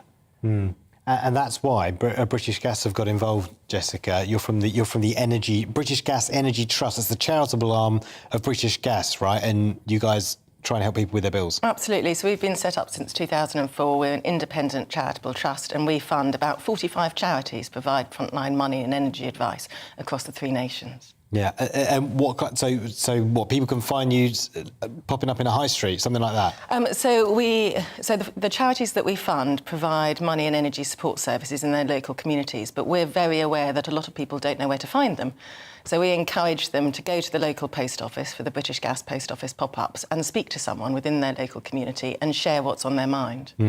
And it's so interesting to hear your own experience. When you were talking about, you know, as a child, you called it selfishly. You remember how you felt as a child. But, I mean, tell us, how did you feel when you were worried about finances growing up and seeing your mum? You begin to associate money with stress. Money is problems, you know, and there being a lack of money and the problems that causes, and then not being taught any kind of money management skills as well. It's really difficult. And these are really uncertain times. Uncertainty leads to chaos. Chaos leads to confusion. People are confused, and when you're confused and anxious, you know, there is proven links between financial stress and depression. Yeah. You know, the science of social deprivation, this is well documented. People are going to have their mental health impacted, and people want to bury their head in the sand, and that's understandable. You know, people, why would they want to learn money management skills when they feel like they haven't even got the money to manage? But it's important that they seek and access the services that are out there to help them. A lot of people don't feel like there is any help out there, and the British Gas Energy Trust are providing a brilliant service, even if it is just to go and speak your mind in a safe, private space. Yeah. Some people are so isolated, they don't have anyone to talk to. And it's interesting, you talk about the proven link between financial worries and depression and mental health issues, but also between men and those mental health issues as well. It's a very male problem, and it's great that, you know, as someone whose financial position, I presume, is radically different from how it was when you were growing up, you still feel strongly enough to come out and talk about all of this. 100%. I will never get rid of my working class anxieties. I've still got a mortgage I have to pay off. I still have bills I have to pay. I'm self-employed. Work dries up for me. I end up back where I am quicker than, you know, and I've mismanaged money because I didn't know how to handle it, and because for the first 3 years of working I couldn't get a mortgage because I didn't have accounts. I couldn't prove earnings. So what happened in that 3 years? I wasn't smart enough to just scribble the money away. You know, I was silly with it. So what kind of like money management skills, what do you do now? How do you manage money now that's different from when you were growing up? Well, for a start, I have money now, so that makes things different. But now I'm trying to be smarter. You know, I'm trying to be more frugal, think about what I spend. I've got a kid now. Everything's really serious. You know, I've been quite careless, not just with my money, but with my time and with my well-being, my life, you know. And I'm not that anymore because I have a kid, I have someone to support, and I'll never rid myself of my working class anxieties. People say, oh, you're middle class now. Well, how?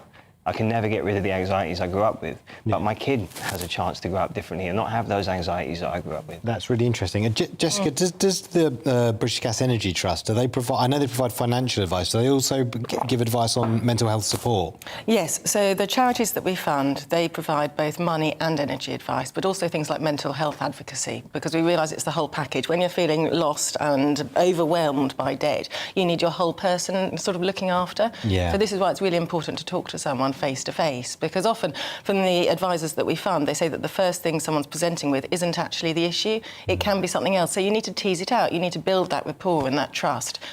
And Jessica, when we're hearing this morning that there are warnings from National Grid that there could be blackouts on cold winter days between 4 and 7 p.m. in January and February, let's be honest, most winter days in January and February are cold.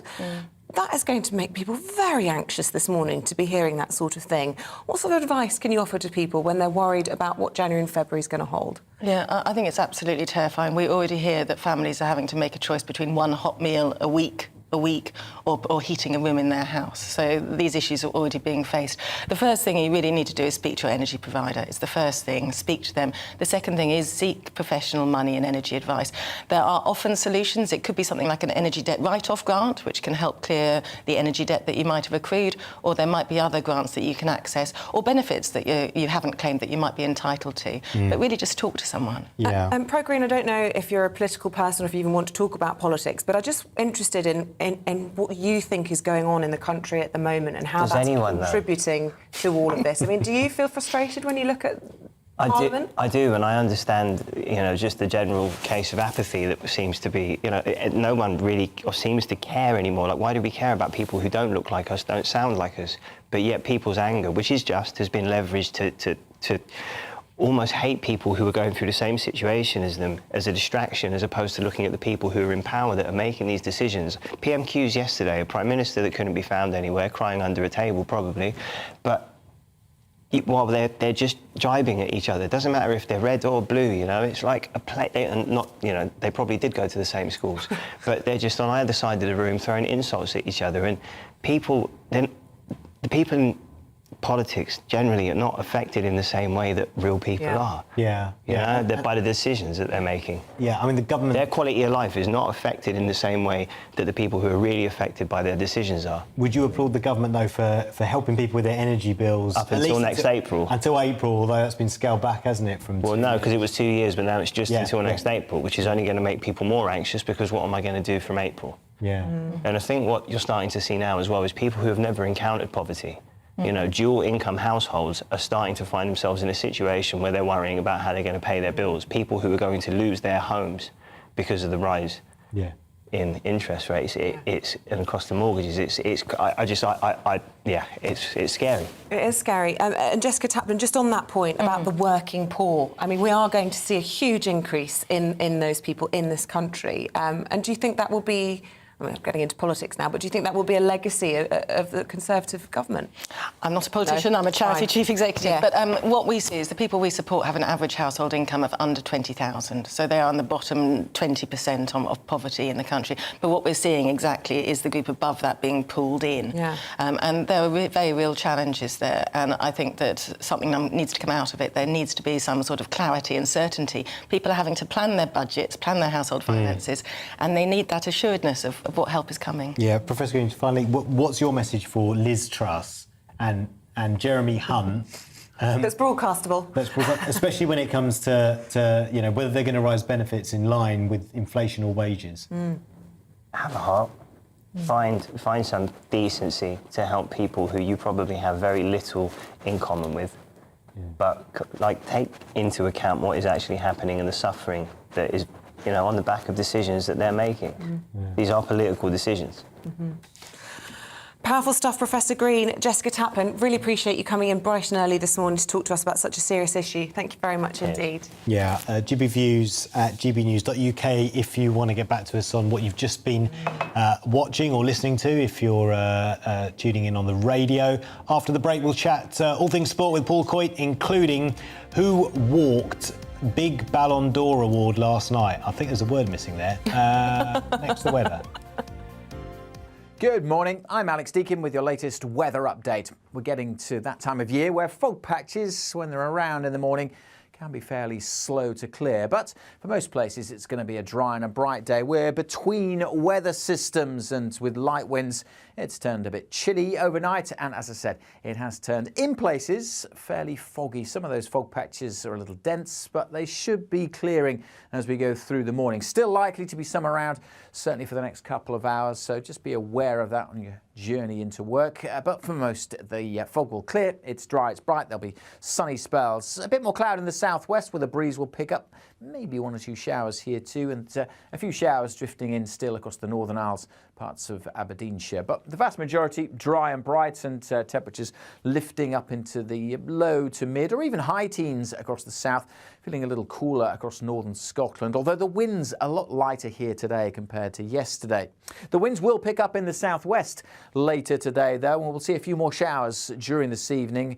Could be quite heavy as well. Of course, southwest England initially, but spreading into parts of Wales as we go through the night. Some bright colours there. Could see some intense downpours and the possibility of a rumble of 2 of thunder as well. Away from that, much of northern England, Northern Ireland, Scotland, dry and clear, and again a bit chilly. And again, a few fog patches forming, but generally a cloudier day to come tomorrow, certainly across the south. A band of showery rain drifting slowly northwards. Quite a wet morning across parts of the Midlands.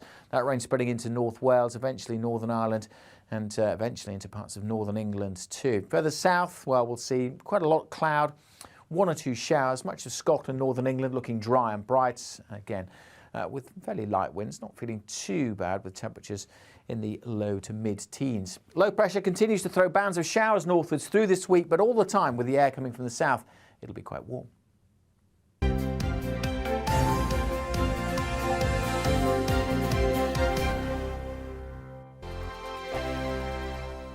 Weekday afternoons on GB News, we've got the whole of the UK covered. From 12 to 3, it's GB News Day with me, Mark Longhurst. And me, Gloria Di Piero. You'll get the very latest on everything that's been going on across our great nation. And from 3 till 6, watch out for GB News Live with me, Patrick Christys. I'm not here to mess around with all the biggest topics and guests. You will always be up to date. GB News Day and GB News Live from 12 p.m. Only on GB News. The People's Channel, Britain's news channel. Hello there, it's Eamonn Holmes here from Breakfast on GB News. We're not just on your television and your screens, you know. We're on DAB plus digital radio, so you can listen to your favourite shows on the move. If you've not yet listened to GB News Radio, it's very simple. We're on your radio player and TuneIn apps, on your smart speaker, phone or tablet, or online at gbnews.uk. Take us with you wherever you go. GB News Radio. You never have to miss a moment of the People's Channel. Join my show Farage, 7 p.m. till 8 p.m. Monday through Thursday, and there you will get opinion, analysis, debate, and I'll cover stories that nobody else dares to touch. You've been cancelled. Join the club. Oh my goodness me! And then for the last 15 minutes, talking pints. We're over a drink. We have a civilised conversation with someone. We very often disagree, but we do it in a grown-up way. Come and join me on Farage. Hello, I'm Simon Evans. Join me on GB News for Headliners at 11 p.m, where I'll be joined by 2 of the country's top comedians as we take a look at tomorrow's newspapers tonight. If it's a big story, we'll be covering it, I guarantee, but we'll also have some fun along the way. That's GB News Headliners at 11 p.m. We won't put you to sleep, unlike some of the other pay-per-review shows out there. So join us, 11 p.m, 7 nights a week.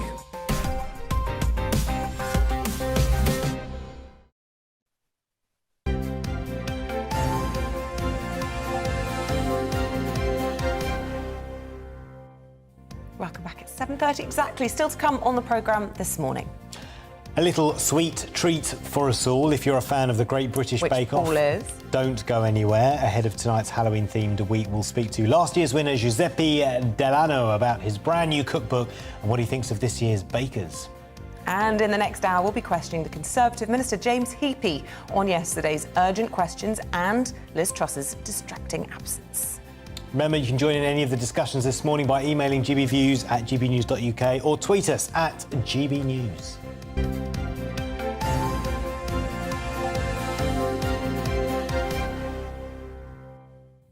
Who is the best footballer in the world? Oh, don't ask me. Let's ask Paul Coyte. Oh, good idea. Sports broadcaster who joins us this morning. Well, we can ask you if you want.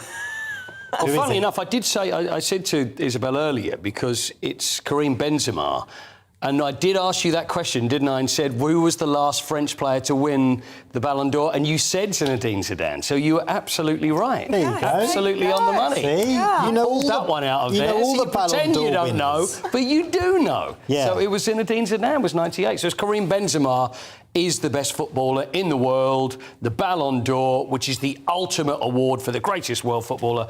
And, I mean, he has been unbelievable. 44 goals in 46 games. In the Champions League, he won the Champions League with Real Madrid. They had some amazing comebacks. He scored hat-tricks against Chelsea, scored a hat-trick against PSG in the space of about 90 minutes. There he is. Isabel, does he look like a footballer to you? If you saw this man with the glasses there you can see the hug. And just as he's about to step up and collect his award, There he is. There's Zinedine Zidane, who you mentioned. There he is. I remember Zinedine Zidane, who you mentioned. There he is. I remember Zizi because I had a French Zizou. exchange during that said match, which is why I remember it so much. A French football supporter, no less. So okay. There you are. Yeah, so when there's I was at school. Yeah, so one French footballing legend. To another. To another, is he a legend? Oh, absolutely, I would say so. He's an absolutely fantastic footballer. It's another Real Madrid winner. Luka Modric, who's won it before. Ronaldo, of course. Cristiano Ronaldo's won it plenty of times. The person that's won it the most times, though, is Lionel Messi. It's almost like it's the Messi award. He won it last year when people would think, well, you know, should he be winning this? It's almost like, well, we'll just put him down because he should win it. But he wasn't anywhere to be seen. And it feels like Benzema's been around for ages. How old is he? He's 53. He's 53. No, he's not. He's not. He has been around. Good for that. He has been around for a while. Well, Benzema was first. Now, Sadio Mane came second, playing for Liverpool, though he's now at Bayern Munich. Kevin De Bruyne, Manchester City, was third. Robert Lewandowski, and then Mo Salah. And then when we've got other names that we'd know, in 10th place, Erling Haaland. He's going to win it next year. Next year's going to be his year because he's so young. And the highest place British player was Harry Kane at 21? 21? Right. I thought he should have come in a little bit earlier than that. I don't know whether there's any sort of problem with... Because we just don't get British players win the Ballon d'Or. Yeah. Last person was Michael Owen, and that was way back in 2001. Yeah, when he was playing for Real Madrid. No, that was when he was at Liverpool. Yeah. So that was way back there. So the best female was Alexia Putellas, who plays for Barcelona. May not be known by a lot of people who, unless you watch a lot of women's football, it's because she didn't play in the Euros this year because of injury, but she is an unbelievable footballer. And Beth Mead, English, of course, and part of our great Lionesses side, she came second. So that's a great... to come second to win in the Ballon d'Or is great. But the Club of the Year, they had the Club of the Year as well, which was Manchester City. So Man City won the Club of the Year. And also, there we are. See, look, there's the award. They're talking about Manchester City. So there we are. So they won the Club of the Year. So this is in the world. Yeah. So look, there we go. Some goals there. So they're very good at football. They are quite good at football. Yeah, they're not bad. Yeah, they've got a future. They've got a future, that side. Yes. Money helps, but they're very, very good. What indeed. And Kouyaté, one of the best under-21 player. Jude Bellingham, we would have hoped would have done better. I mean, he's only 19 years old.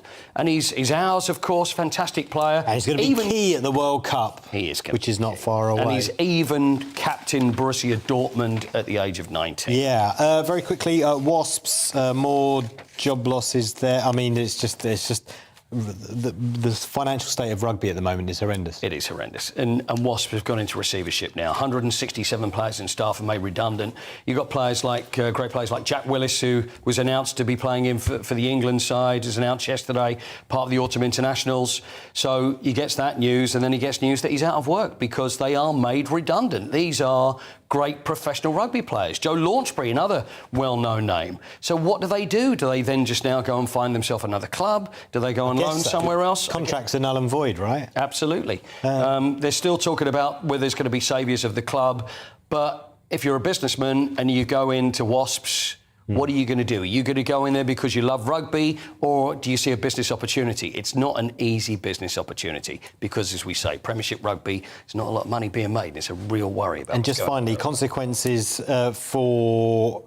consequences because of Jurgen Klopp's red card. I mean, the referees. We know that it's a thankless task, and I feel sorry for referees, even from professionals, mostly at grassroots. There was the Merseyside youth games that were postponed because the way that referees are getting treated, and it does filter down. We talk about kids that try and follow professional footballers, but I swear to you, I see managers that are fully grown men that are acting the way that they see people like Jurgen Klopp act. Yeah, and fully grown men in the men's game. I've played in many games I've played many grassroots matches where players will goad the referee. You know, I know where your car's parked. Oh, it's all outrageous. this sort of stuff. Yeah, it's absolutely outrageous. And these guys they're getting paid £35. So there was one guy who made a 2-hour round trip from South Essex to West London. He's getting paid £35 for it, to be shouted at, screamed at and abused for an hour and a half, and then the journey home. This is not just a little bit of banter. I mean, this is just... And I've seen in kids' football and my son, I've seen parents running onto the pitch. I mean, really, it's that bad. Yeah.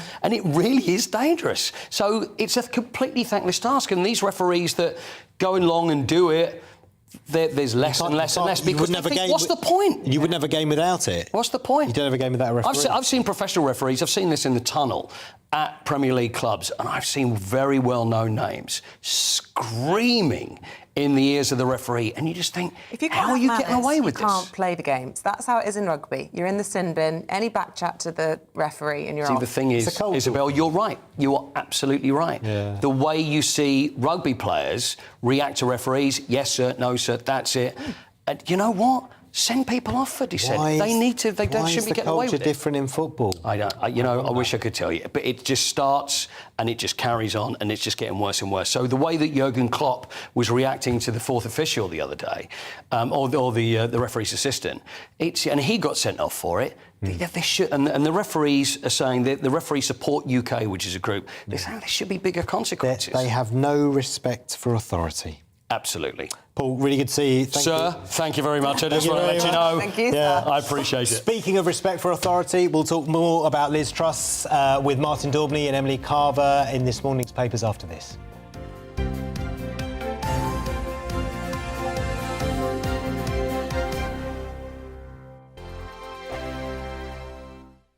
Weekday afternoons on GB News, we've got the whole of the UK covered. From 12 to 3, it's GB Newsday with me, Mark Longhurst. And me, Gloria Di Piero. You'll get the very latest on everything that's been going on across our great nation. And from 3 till 6, watch out for GB News Live with me, Patrick Christys. I'm not here to mess around with all the biggest topics and guests. You will always be up to date. GB Newsday and GB News Live from 12 p.m. Only on GB News. The People's Channel, Britain's news channel. Hello there, it's Eamonn Holmes here from Breakfast on GB News. We're not just on your television and your screens, you know. We're on DAB plus digital radio, so you can listen to your favourite shows on the move. If you've not yet listened to GB News Radio, it's very simple. We're on your radio player and tune-in apps, on your smart speaker, phone or tablet, or online at gbnews.uk. Take us with you wherever you go. GB News Radio. You never have to miss a moment of the People's Channel. Join my show Farage, 7 p.m. till 8 p.m. Monday through Thursday. And there you will get opinion, analysis, debate, and I'll cover stories that nobody else dares to touch. You've been cancelled. Join the club. Oh, my goodness me. And then for the last 15 minutes, talking pints. We're over a drink. We have a civilised conversation with someone. We very often disagree, but we do it in a grown-up way. Come and join me on Farage. Hello, I'm Simon Evans. Join me on GB News for Headliners at 11 p.m, where I'll be joined by two of the country's top comedians as we take a look at tomorrow's newspapers tonight. If it's a big story, we'll be covering it, I guarantee, but we'll also have some fun along the way. That's GB News Headliners at 11 p.m. We won't put you to sleep, unlike some of the other paper review shows out there. So join us, 11 p.m, 7 nights a week.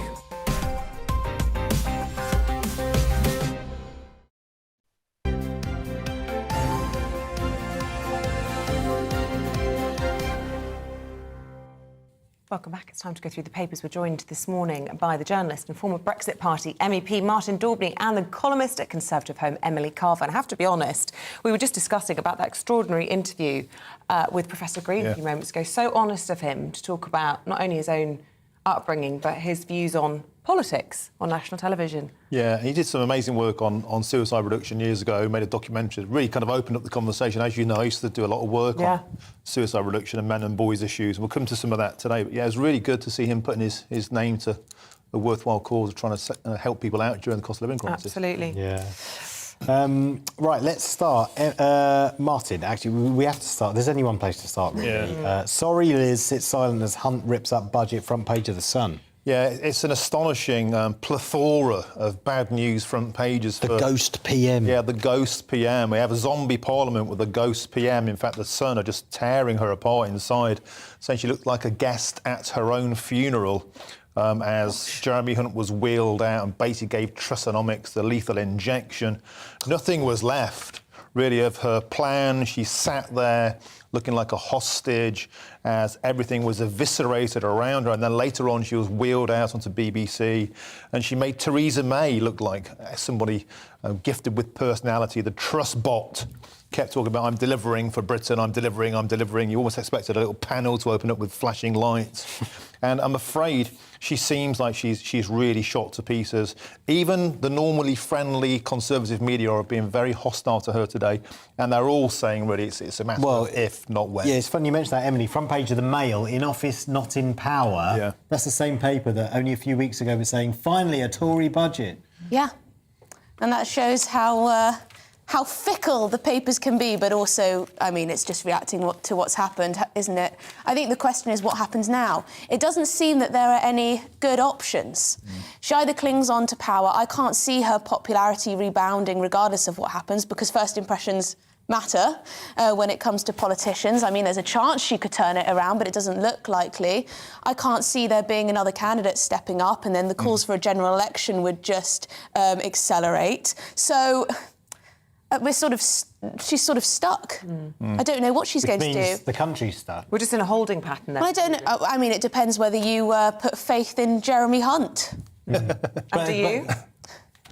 What did you make of everything that he said yesterday? Because there were shocks in what he announced. I mean, it went further than U-turns. It was... I must say I'm disappointed with the backtracking on some of the policies. I do think, and this is something that the IFS and also the OBR also said, is that raising corporation tax at the start of a potential recession is not a good thing if you want to increase investment and to avoid a prolonged recession. So I think that is a mistake. On the 1p on income tax, it's a small tax cut, so I don't think it will make a massive difference to economic growth, which is what we're striving for, what the government is striving for anyway. But it's a shame, because I do think the direction of travel needed to change. Yeah. We are a very high-taxed economy, we are a very highly regulated economy, and we had anemic growth as a result. But it seems, they messed it up. Yeah. And here's where we are now. Martin, what is the page 11 of the Mail? Not even Wallace and Gromit can save the Tories now. Is this a case of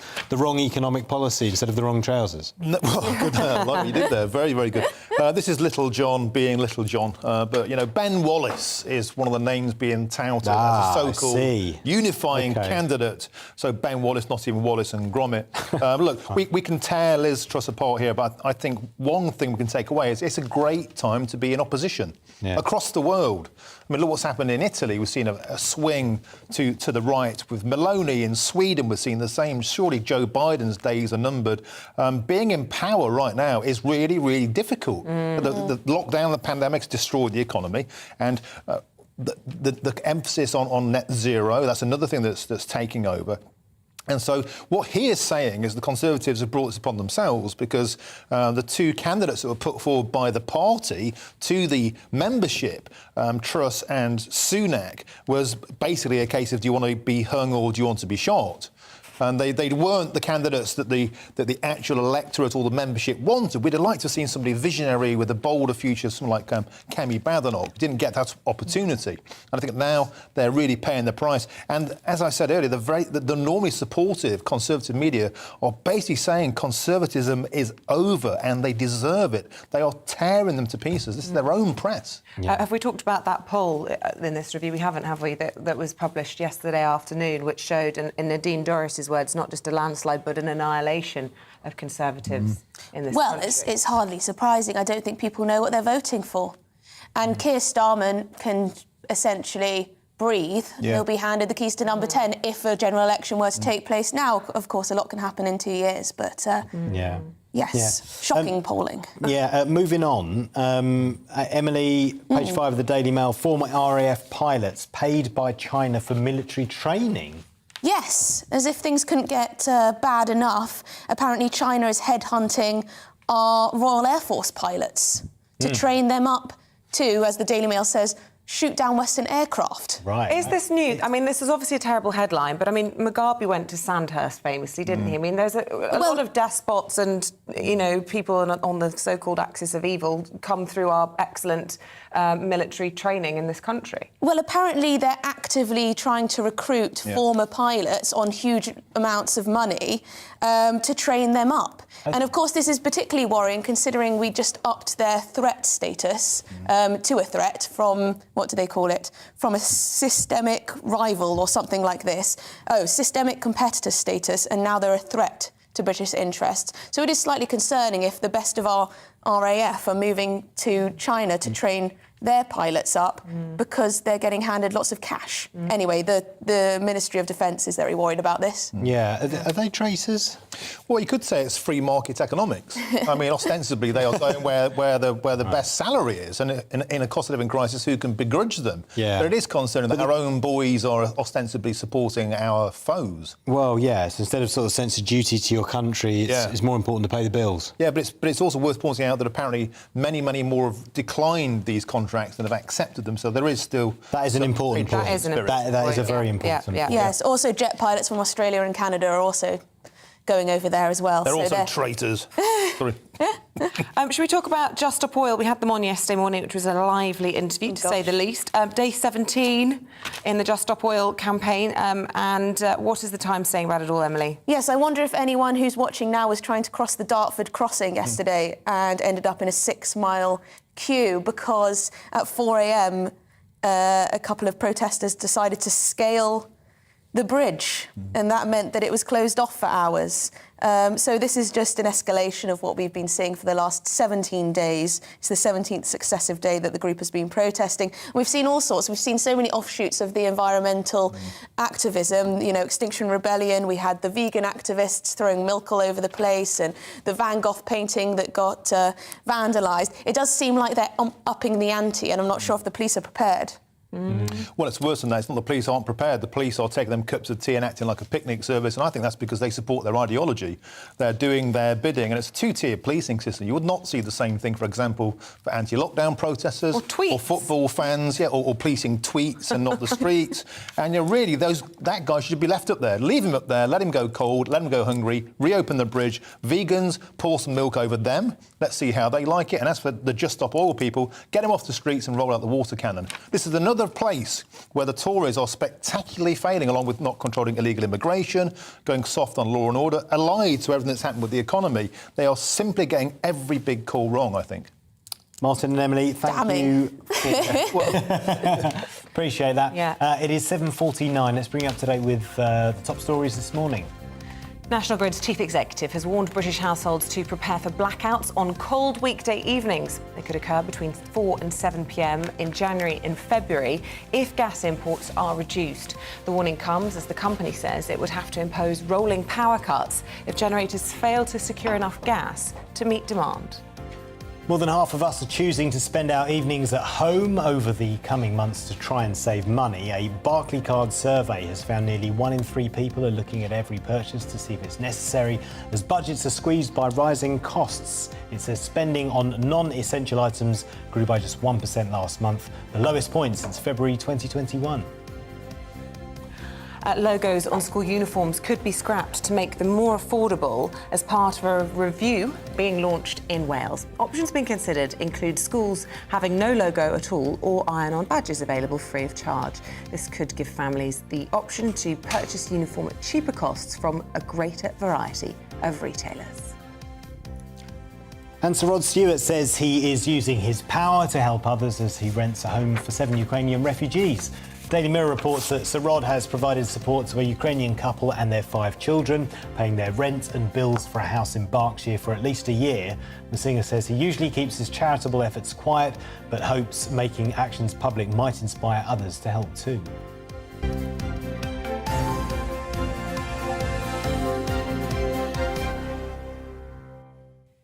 Now, he was the king of pastry-winning 2-star Baker Awards and 2 famous Hollywood handshakes. Giuseppe Delano won all our hearts when he was crowned winner of the Great British Bake Off 2021. Now, a year later, he's judged the Italian version of the show and has just released his very first cookbook. He joins us to tell us more. Giuseppe, welcome. Good morning. To the programme. Really good to see. Buongiorno, indeed. Yeah. First of all, how are you? How is life a year on from winning the Bake Off? different. Yeah. Definitely different from my previous life. Yeah. It's fair to say that the show has turned my life upside down. Yeah, and you get recognised in a lot of places now. Yeah, which is always very humbling. I love it. Yeah, and people are generally nice and they want selfies and all that kind of stuff. And baking tips, which is what is in your new book. And bakes as well. Yeah, and bakes. Yeah. People tend to assume that because you were on Bake Off, you go around with your boot filled. You mean you don't? Yeah. This is our newsline. Yeah. He doesn't have a boot full of baked goods for us this morning. I'm so sorry, I can only apologise. Listen, so your book that you've just brought out is called Giuseppe's Italian Bakes, and you're basically teaching us the wonderful ways of Italian baking. Give us a sense of what we'll find within the pages. Well, I've realised over the years that, Italian savoury recipes are very common and well known abroad, but Italian bakes probably That's less true. so. Yeah. Maybe except for a couple of classics like tiramisu and panna cotta, but then there is a wealth of bakes out there that are just waiting to be explored and exported. And I've just started to scratch the surface with this one, really. Yeah, like what's your top one then? Your top Italian bake, not including the two you just mentioned. Well, I would go more for savoury bakes because I don't have a sweet tooth. Okay. So I go more for focaccias, for example. Oh my goodness, yes. Or those type of. With what? Oh, there are two that are particularly my favorite. One is focaccia barese, which is the one that goes with tomatoes and olives, and the other one, which is very thin and crunchy, is focaccia genovese, which goes very often with onions or just sea salt. Oh, that sounds That divine. sounds. You're loving your own work. I love that. Yeah, exactly. It's Yeah. not my own work. This is the thing. I put nothing in there. It's not my creative effort. It's just traditional recipes. And obviously, this is very prevalent to what is going on at the moment, or rather relevant to what is going on at the moment. How can you do it in a cost-effective way? Oh, absolutely. I mean, I think that the one thing that I often see, especially on the internet these days, is that bakers want to be very original and very sophisticated, so always reach out for very exotic ingredients, which often are quite expensive, and you use once and then you leave to rot in your cupboard. So I would say just don't go exotic. Keep it traditional. I would rather spend time and efforts to do a traditional bake well than reach out into do something particularly exotic. Talking about not going exotic, what do you make of all the controversy about Mexican Week on this year's Bake Off? Well, I feel for the production team because they, anytime they try to be ethnic or to be regional, they always spark a debate. I think that I admire the effort, and it's very interesting for me because I know nothing about Mexican bake, for example. I would have liked to learn more, so perhaps the content was more MasterChef-y than Bake Off-y, because they were focused a lot. Yeah, there is that grey area. Exactly. But it's very difficult to get it right, and also the producers can only put the challenge out, and they have no idea what's happening on the day. So, they don't know what to expect and how the bakers react. Yeah. What have you made of the bakers so far this year? I mean, they all seem pretty decent, but who do you think? Who are your picks? So I was very sad to see Carol, the pink hair lady, go because she was just adorable. But I think that there are a few very strong ones like Shabira, Janusz, Sandro, Max. Janusz is every week. Has he had a Hollywood handshake yet? Because you got two, didn't you? I got two. I can't remember, and I should know because I'm following the show very closely. I can't remember what. Yeah, there was. Got Star Bakers twice, but not. There was that weird moment a couple of weeks ago where Dawn and Paul Hollywood just were caught in a stare at each other, and I honestly thought he was going to reach out his hand like that, and he didn't. Yeah, he was in love with her bake. You could see it in those blue eyes. He was like mesmerised by the taste of that cake. Giuseppe, talk us through the process of sitting at home and thinking, I want to enter this contest. And for anyone at home who fancies themselves as a future contestant, I mean, who was it or what was it that tipped you into getting involved? And, the process of actually being on the show, the stress involved, what was it like? So it was, I never sat and thought, I want to be on the show. I've always loved the show. And it was my eldest son who sort of tipped me and said, oh, Papa, your cakes are delicious. You should be on Bake Off. And I was like, you might be onto something there. But I just put out the application for sake of fun. It is stressful. Yeah. It is a lot of work. You have to go through sort of rounds, preliminary rounds where you have to bake. Yes, is that right? the selection process lasted months, and because there are tens of thousands of applicants, so they have to be very regimented in the way they funnel it down. But I think that wasn't very stressful. It was fun actually, sharing the photos of your bakes and tell them what you can do, what you cannot do. Yeah. But getting ready for the show, oh my God! I mean, you're thinking, especially somebody as insecure as me, I'm going to be, in the eyes of a national TV. What if I make a fool of myself? You want to get ready. So I found that particularly. Well, you were embraced and loved, and of course crowned the winner. But it does sort of weed out anybody who perhaps might be anxious. I think of my mother-in-law, really good baker, but she just would not. She would just crumble under that kind of pressure, and it just automatically rules out those sorts of people. You have to be able to cope with the kind of kitchen pressure that professional chefs and the like have to deal with day in, day out. And they do test you for that, because effectively it's actually different from a commercial kitchen, because in a commercial kitchen, if you're a chef, you're in charge.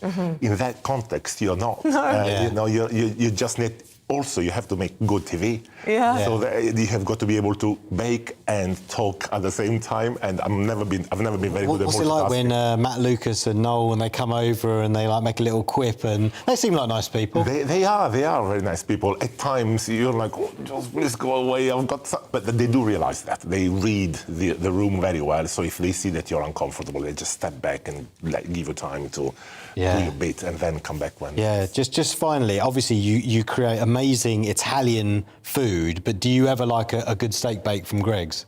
I just had that a couple of nights ago, and it was fantastic. I love that, and they keep saying this. When I first moved to the UK, I was very snobbish about the English breakfast, because Italians do it with croissant. What, the fry-out?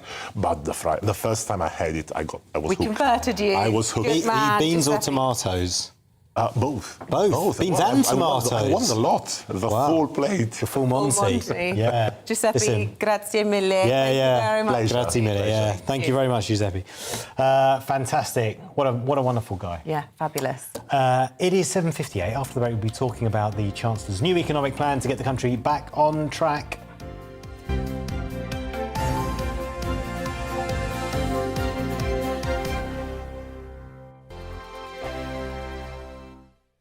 Weekday afternoons on GB News, we've got the whole of the UK covered. From 12 to 3, it's GB News Day with me, Mark Longhurst. And me, Gloria Di Piero. You'll get the very latest on everything that's been going on across our great nation. And from 3 till 6, watch out for GB News Live with me, Patrick Christys. I'm not here to mess around with all the biggest topics and guests. You will always be up to date. GB News Day and GB News Live from 12 p.m. Only on GB News. The People's Channel, Britain's news channel. Hello there, it's Eamonn Holmes here from Breakfast on GB News. We're not just on your television and your screens, We're on DAB plus digital radio, so you can listen to your favourite shows on the move. If you've not yet listened to GB News Radio, it's very simple. We're on your radio player and TuneIn apps, on your smart speaker, phone or tablet, or online at gbnews.uk. Take us with you wherever you go. GB News Radio. You never have to miss a moment of the People's Channel.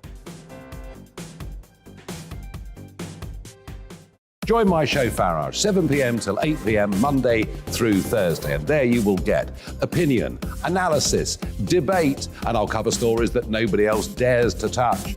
You've been cancelled. Join the club.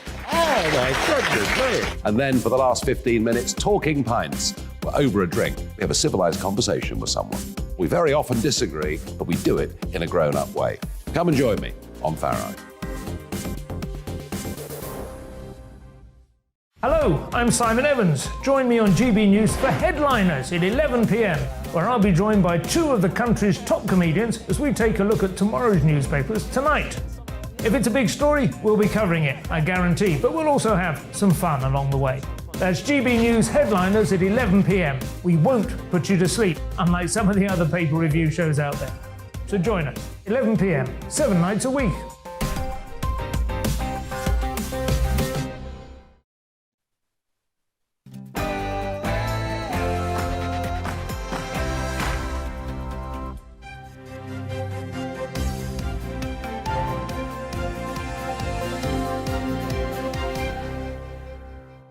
The Prime Minister apologises for causing economic turmoil but insists she'll stay in office. A very good morning to you. It is 8 o'clock on Tuesday, the 18th of October. This is Breakfast on GB News with Isabel, Webster and Paul Hawkins. Your top stories this morning.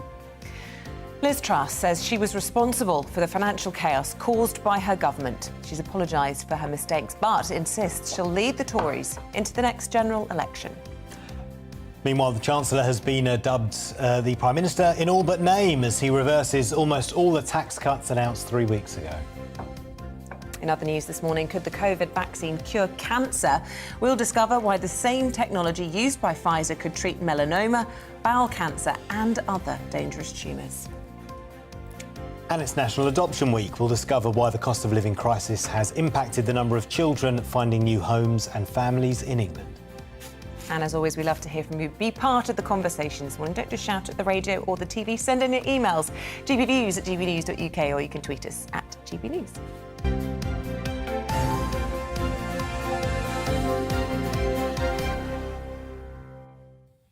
Our top story then this morning, Liz Truss vowing to continue as Prime Minister following another turbulent day in the Commons yesterday. The Prime Minister has reiterated that she's still committed to boosting economic growth, but accepted her initial plan was not sustainable. Here's what she had to say. What I'm focused on is delivering for the British public. Now, I recognise we have made mistakes. I'm sorry for those mistakes, but I've fixed the mistakes. I've appointed a new Chancellor. We have restored economic stability and fiscal discipline. And what I now want to do is go on and deliver for the public. We were elected on the 2019 manifesto. I'm determined to deliver on that. Levelling up, securing investment into all parts of our country, getting roads built, getting opportunities right across the nation. And that's what I'm thinking about and that's what I'm focused on. Let's go live to number 10 and speak to our political reporter, Catherine Forster, who's there for us this morning. Morning to you, Catherine. The Prime Minister trying to draw a line under this. The problem's fixed and now she wants to move on. What can we expect from her today? Well, she will be meeting with her cabinet shortly, and then later on today she has a meeting with the European Research Group of MPs, a very influential group, at 5 o'clock this afternoon. And also, of course, she will be preparing for Prime Minister's questions tomorrow at 12, which look like being exceptionally difficult. So her position looks incredibly precarious this morning. Even newspapers like The Sun and The Mail that have been very, very supportive seem to be turning against her, and she seems to have fewer and fewer friends. The apology that came last night was a change of tone. Sorry is usually the hardest word for politicians, isn't it? But she did admit mistakes had been made. She said those mistakes had been fixed.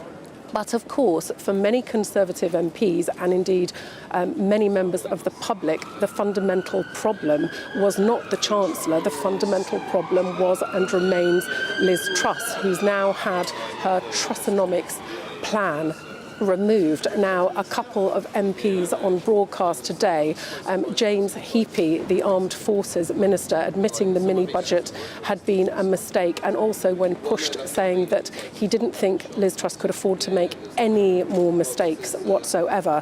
Then we had Simon Hoare, MP for West Dorset, saying that the flirtation with Tea Party libertarianism has been strangled at birth and that was a good thing. Also today, you would wonder how Conservative members, having voted her in as Prime Minister just a few weeks ago, are feeling.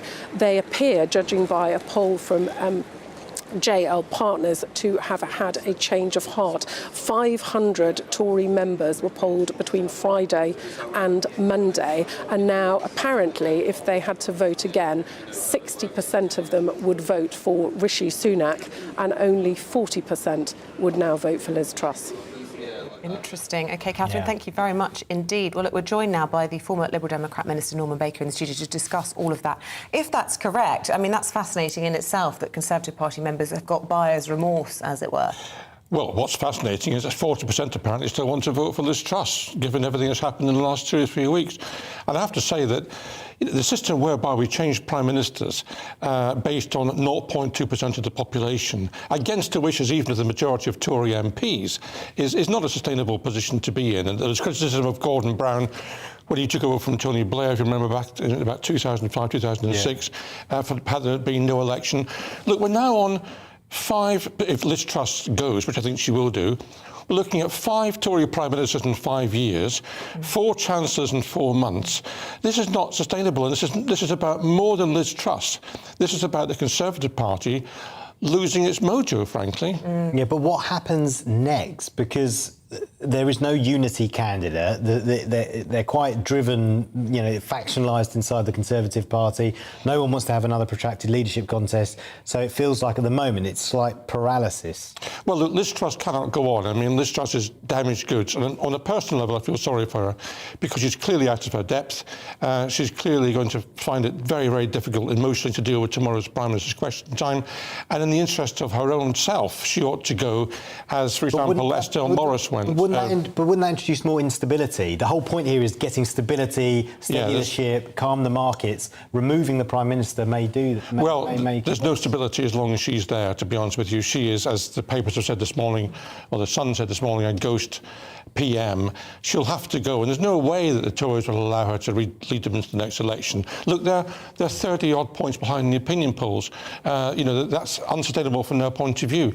So, but what should happen now, I don't know, will happen, it probably won't, is a general election. The Tories are a busted flush, and they have to be put to the public for a choice to a new government, whether it's a renewed Tory party or a Labour party or a Lib Dem Labour coalition. But one of the things I want to say about the press, if I may say so, is that we've had 3 weeks of the right-wing press, the Mail, the Express, the Sun, a Telegraph, telling us how wonderful Liz Truss is, how we should back her all. I've got a couple of headlines somewhere around the show. Yeah, the Daily Mail. And the Daily Mail's now done a volte-face by saying that she's no longer in office, she's in office but no longer in power. Whereas a couple of weeks ago they were telling us how wonderful it was that her budget was the best Tory budget since sliced bread. There we are. There's the 2 headlines coming up now. And frankly, the Mail, the Express, the Telegraph, and the Sun, who are blaming the Bank of England, the international money markets, the Labour government of 2010, President Putin, anybody else apart from Liz Truss and Kwasi Kwarteng, they should apologise, frankly, to their readers. They've been leading them up the garden path. Norman, thank you for that. Appreciate that. Let's get the economics perspective then on all this from Ethan Ilzetsky, who's an economics professor from LSE. Ethan, do you feel reassured as an economics professor that Jeremy Hunt is now the Chancellor? Forget the politics of it just for a second. In terms of economic credibility, has the levels gone up?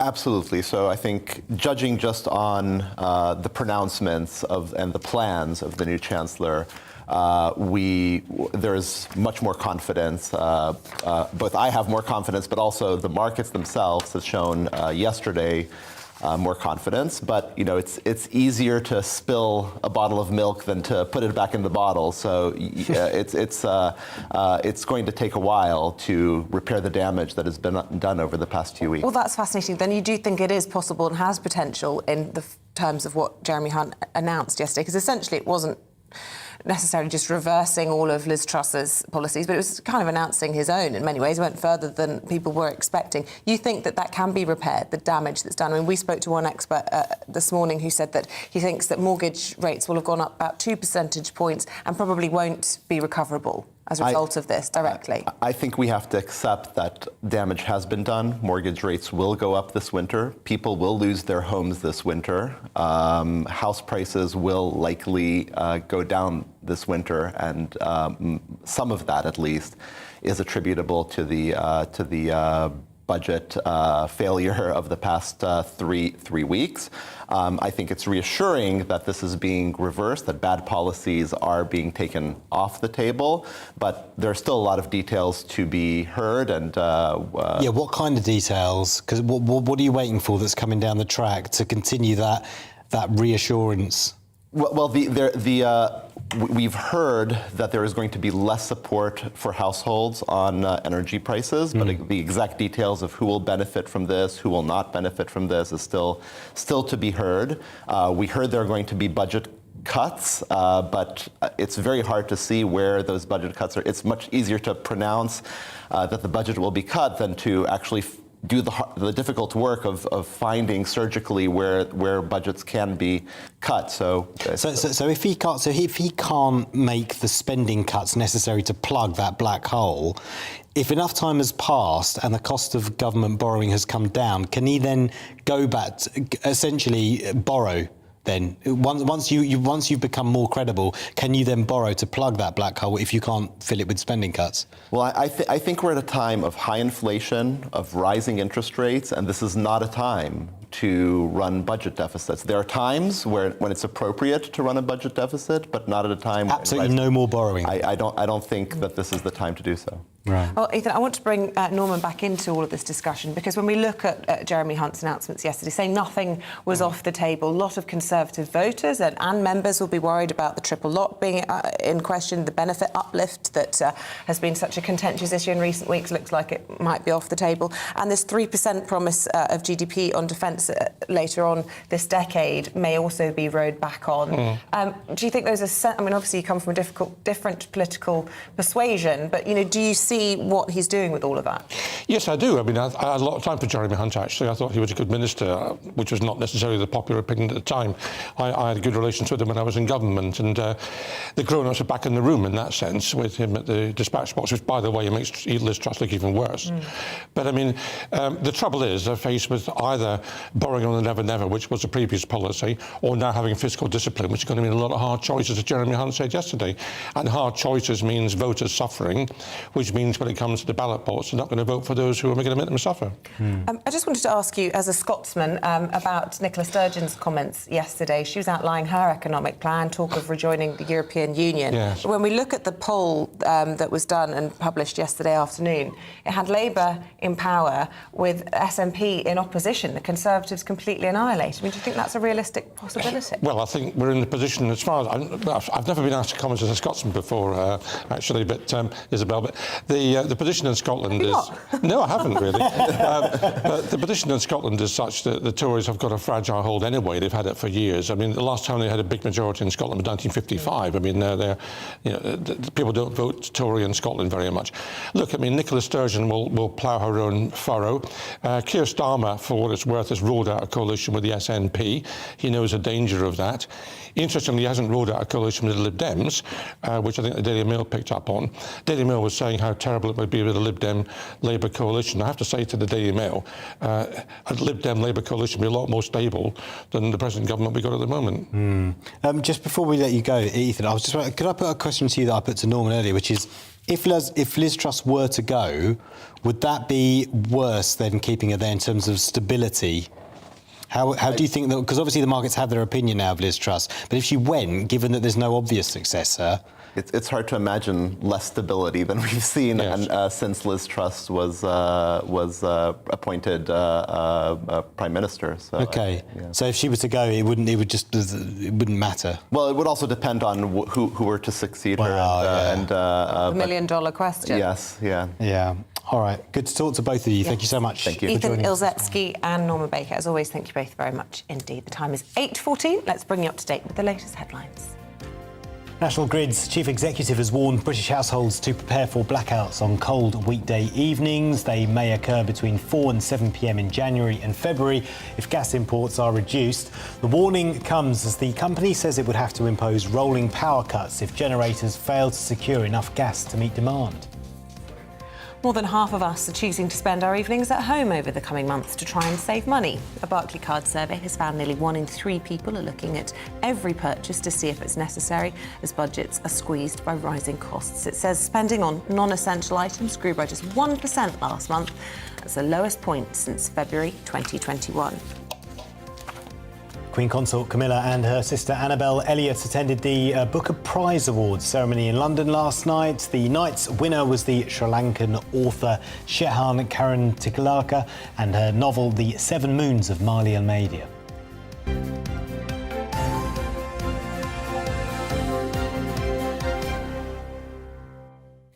Lots of you getting in touch with us this morning about super bins. Super bins, as yes, we call them. tell us That's what not they are. super glasses, that's super actual bins. This is the massive bins that are in the ground that they're trialling in Liverpool, and instead of having your wheelie bin outside your house, you put the rubbish straight in the ground, and then it kind of gets emptied by a huge Yes, truck. so for every 20 houses, there will be one of those, and it's been a huge success in Liverpool. It's eliminated all the problems associated with wheelie bins, seagulls, rats, even maggots. And lots of people have been getting in touch this morning saying that they've seen them in action overseas. One viewer this morning saying they'd seen them in Spain. I've seen them and had experience with them in Amsterdam, and they were fantastic. Andrew said, I would welcome these new bins. I live in a coastal town. We struggle with seagulls ripping open bin bags. And Phil says, the sooner we get rid of wheelie bins, the better. They block pavements for pedestrians and mobility scooters. They smell horrible when you walk past them. It must be awful for sight-impaired people as well. That is a good point, Phil. Do you know, because you've seen these in the Netherlands, do they smell? A tiny bit. Right. But not anything like as much as... Yeah, and Geraldine says, what about the elderly? How would they get to the underground waste bins? They could be quite a long way from them. And what about rural areas? Good point, Geraldine. I think the suggestion is it's just for towns or cities. Cities at this stage, rather than rural areas. I don't think it could possibly work in rural areas, but it's for every 20 house. Yeah, let us know if you think that's a really good idea. GBnews. What's that? You're groaning. They're groaning in my ear. They are. Right, it is 8:17. Allegations surrounding the late Lord Mountbatten will be heard in a Belfast court this week. Yes, a former resident of a children's home in the city has waived his anonymity, claiming he experienced abuse by Mountbatten during the 1970s. We're joined now by our royal reporter, Cameron Walker, who can tell us more. Cameron. Paul, yes. Well, this is the man who King Charles once described as the grandfather he never had. He had a strong influence on the then Prince Charles's upbringing. He was a mentor. He enjoyed fishing and outdoor activities with the now king before he was killed in 1979 by an IRA bomb. But now he's being accused of sexually abusing an 11-year-old boy twice in the 1970s. Now, this 11-year-old boy is now all grown up. His name is Arthur Smith, and he is bringing civil action against a number of public institutions, alleging negligence and a breach of duty of care. Now, this all centres around Arthur's time spent in children's homes in Northern Ireland, Kincora, and the North Road Children's Home. Now, a 2017 public inquiry found that 39 boys were abused at Kincora over the years. 3 staff members were jailed, but there was no evidence of any kind of institutional cover-up. Now, Arthur's case today centres around his allegations against the late senior royal, Lord Mountbatten, and he's waived his right of anonymity, which, of course, is common with sexual abuse cases, and his lawyer says this is born out of anger at systematic state cover-up on abuse at these institutions. This is the first time that any allegations of this nature have been aired in court or will be aired in court against Lord Mountbatten, Prince Charles's, King Charles's even great-uncle. So it's going to be pretty uncomfortable, perhaps, for the royal family so soon after Her Majesty the Queen's death. But very difficult, because, of course, he can't defend himself, can he? Because he's deceased. I don't really understand how that works in a court system. No, but this court case is very much centred around the institutions and suing in a civil case, the institutions. Yeah. And have the royal family said anything? No, and Buckingham Palace would never comment on ongoing legal proceedings. Right, OK. Let's talk about Mohammed Khan, who's been charged with a public order offence after he approached the Queen's coffin on the 16th of September. What do we know about that? Yeah, so this is the man who allegedly approached the Queen's coffin when she was lying in state in Westminster Hall. He had a hearing on the day of Her Majesty the Queen's funeral, actually. There was talk that he was very delusional that Her Majesty the Queen was still alive, and he wanted to check. He was remanded into a mental institution ahead of his hearing, his next hearing, which is today. So we'll have to wait for that case to come to court today for more details. Cameron, thank you very much indeed. Right, after the break, we'll be talking about COVID vaccines possibly curing cancer. We'll be speaking to Dr. Frankie about all of that, the new life-changing scientific development, which is actually part of one of the trials. We can talk to her about all of that after your forecast.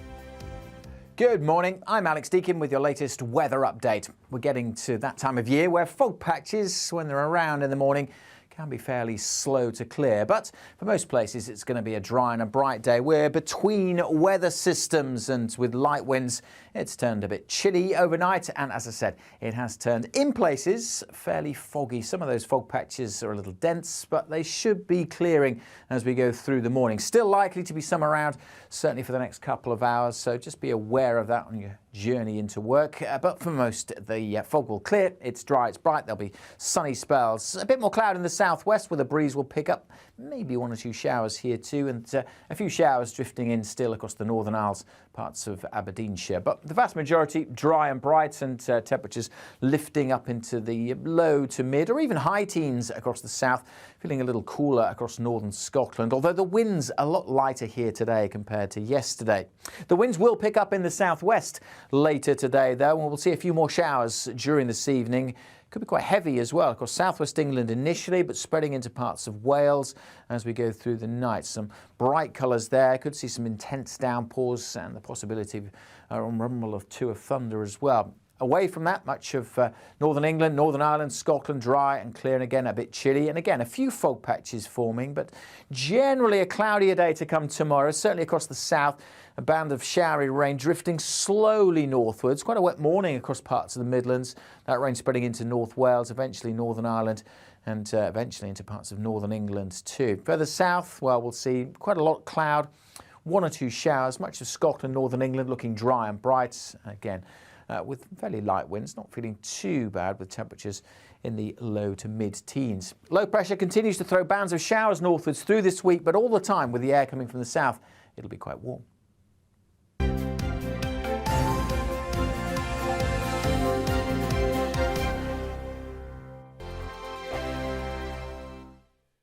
Weekday afternoons on GB News, we've got the whole of the UK covered. From 12 to 3, it's GB News Day with me, Mark Longhurst. And me, Gloria Di Piero. You'll get the very latest on everything that's been going on across our great nation. And from 3 till 6, watch out for GB News Live with me, Patrick Christie. I'm not here to mess around. With all the biggest topics and guests, you will always be up to date. GB News Day and GB News Live from 12 p.m. Only on GB News. The People's Channel, Britain's news channel.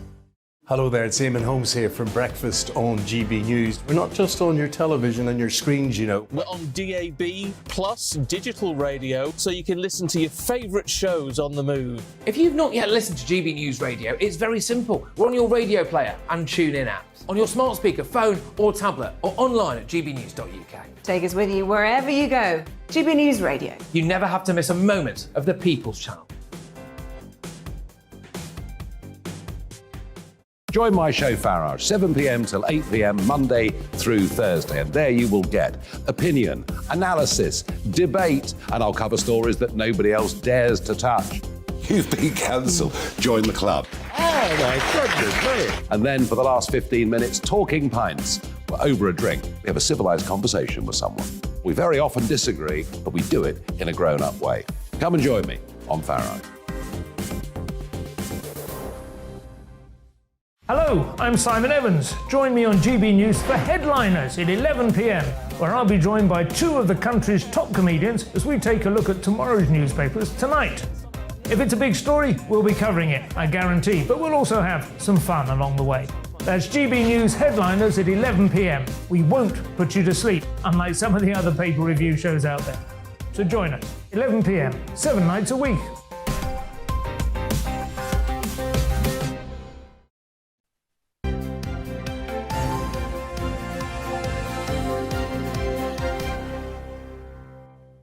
Welcome back. It's 8:24. Still to come on today's programme.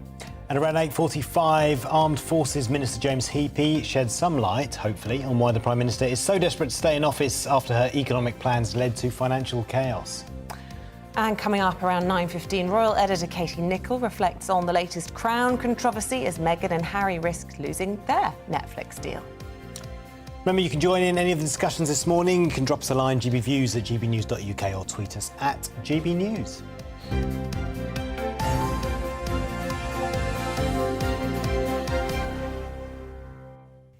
Now, brace yourself, got a little bit of good news for you. The German company BioNTech, known for the Pfizer vaccine, are back to focusing on new technologies to treat cancer. co-founders, Professors Ugur Sahin and Özlem Tureki, are hopeful the current trials in progress using the power of mRNA could lead to new treatments for melanoma, bowel cancer and other tumours. Well, here to tell us more is Dr. Frankie Jackson-Spence. And we should state from the outset, you were actually involved in one of these trials in kidney cancer patients. So just tell us a little bit about your involvement and how big a deal this is. Yeah, it's a really exciting new step towards personalised cancer treatments. My involvement, I work in kidney cancer trials, and I was a sub-investigator on this trial back actually before the pandemic. People think that we're utilising the technology of the COVID vaccine to make these cancer treatments, but actually these have been in development for a long time, and those trials were ongoing well before the pandemic. Oh, so they've used the technology from those trials to then manufacture the COVID vaccine and then gone back to refining the process to then hopefully make a cure for cancer. Just explain for us in really simple layman's terms what we're talking about here, especially when we talk about mRNA. So mRNA technology, basically what it does is it uses a protein or an antigen, and it tells your body to produce that to flag it to the immune system. So in the case of COVID, the mRNA technology would use the spike protein on the COVID surface to take it into your body and then show it to your immune system so that you mount an immune response. In the case of cancer, what you can actually do is get specific proteins on a patient's own cancer, take it into your body, and then educate your immune system and flag it to your immune system so that your body's own immune system can target the cancer. So it's really personalised treatments. It's completely different from the traditional treatments of things like chemotherapy. And they are in very early phase trials in cancer. You know, we got the COVID vaccine through very quickly, a process that would normally take kind of over 5 years. So we are still in the early phases of the cancer, but early results are promising. Yeah, and, you know, with any luck, it could be a game changer, really, for people facing cancer. And as you say, chemotherapy is such a traumatic experience for many people, and the outcome's not always a success. We know that cancer outcomes in this country, particularly poor. So this, you know, will be a huge message of hope to a lot of people. Absolutely. Most of the research that we're doing now is in targeted therapies, utilising your body's immune system and really kind of taking a step towards personalised cancer treatment. So it could really change treatment. Scientists and medics involved with trials are always very hesitant to say that we are going to find a cure for cancer because we know it's very complex. Every cancer is different and cancers change all the time. But it's definitely really showing promising results in early phase trials. Yeah, and what would you say to people who generally are worried about vaccines generally, the anti-vax community as they're known? What would you say to them that they're worried about? They're hearing this technology and, of course, it was rushed through the development of the COVID vaccine. So it wasn't necessarily rushed through. It was that more resources were pulled together and more funding was put in to get that through quickly. You know, it still went through the same rigorous testing and development, but these were technologies that, as I've mentioned, were already in development. It wasn't new concepts. It was just utilised in a different way. So they were safe. I think people that have, you know, anti-vax views are really doing damaging things because we have proven that vaccines over time have really helped healthcare, and particularly in the case of cancer, you know, 1 in 2 people are going to be affected with cancer, unfortunately, in our lifetime. And this is a real ray of hope, and it would be a shame for people with kind of miseducated views to miss out on potentially revolutionary treatments because of those views. With cancer diagnosis, the mantra has always been early detection means better results. Where would this treatment fall in terms of the stage of cancer? I mean, if somebody's in late stage cancer, could this still be good for them? Yeah, so that's a really great question. This vaccine has actually been trialled in a few settings. It's been trialled for patients that have had surgery to remove their cancer, so that is with curative intent to try and prevent the cancer coming back. And in the case that I worked on, it was used in advanced cancer where the cancer is stage 4, it's spread to other places, and it's trying to get rid of it completely. So it is being trialled at different stages, but it's a treatment, and I still think that whilst we need to be developing cancer treatments, we also can't forget that we need to be doing things to prevent them developing in the first place too. Really interesting to talk to you, Dr. Frankie Jackson-Spence. Thank you very much indeed. Thank you very much.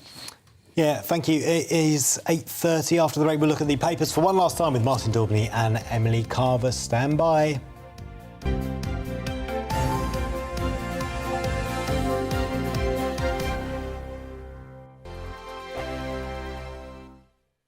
Weekday afternoons on GB News, we've got the whole of the UK covered. From 12 to 3, it's GB News Day with me, Mark Longhurst. And me, Gloria Di Piero. You'll get the very latest on everything that's been going on across our great nation. And from 3 till 6, watch out for GB News Live with me, Patrick Christys. I'm not here to mess around. With all the biggest topics and guests, you will always be up to date. GB News Day and GB News Live from 12 p.m. Only on GB News. The People's Channel, Britain's news channel. Hello there, it's Eamonn Holmes here from Breakfast on GB News. We're not just on your television and your screens, you know. We're on DAB plus digital radio, so you can listen to your favourite shows on the move. If you've not yet listened to GB News Radio, it's very simple. We're on your radio player and TuneIn apps, on your smart speaker, phone or tablet, or online at gbnews.uk. Take us with you wherever you go. GB News Radio. You never have to miss a moment of the People's Channel. Join my show Farage, 7 p.m. till 8 p.m. Monday through Thursday. And there you will get opinion, analysis, debate, and I'll cover stories that nobody else dares to touch. You've been cancelled. Join the club. Oh my goodness me. And then for the last 15 minutes, talking pints. We're over a drink. We have a civilised conversation with someone. We very often disagree, but we do it in a grown-up way. Come and join me on Farage. Hello, I'm Simon Evans. Join me on GB News for Headliners at 11 p.m, where I'll be joined by two of the country's top comedians as we take a look at tomorrow's newspapers tonight. If it's a big story, we'll be covering it, I guarantee, but we'll also have some fun along the way. That's GB News Headliners at 11 p.m. We won't put you to sleep, unlike some of the other paper review shows out there. So join us, 11 p.m, 7 nights a week.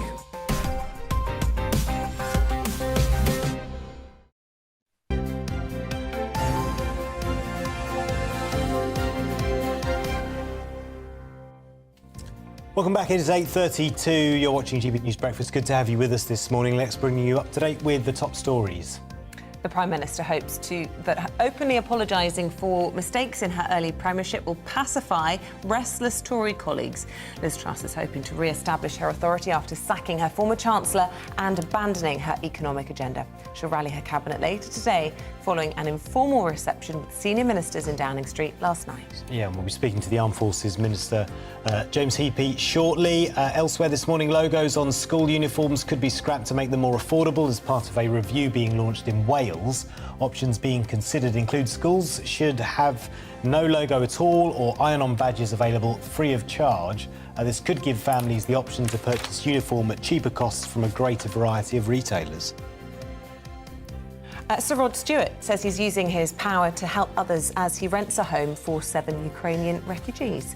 The Daily Mirror is reporting that Sir Rod has provided support to the Ukrainian couple and their 5 children, paying their rent and bills for a house in Berkshire for at least a year. The singer says he usually keeps his charitable efforts quiet, but hopes making actions public might inspire others to help.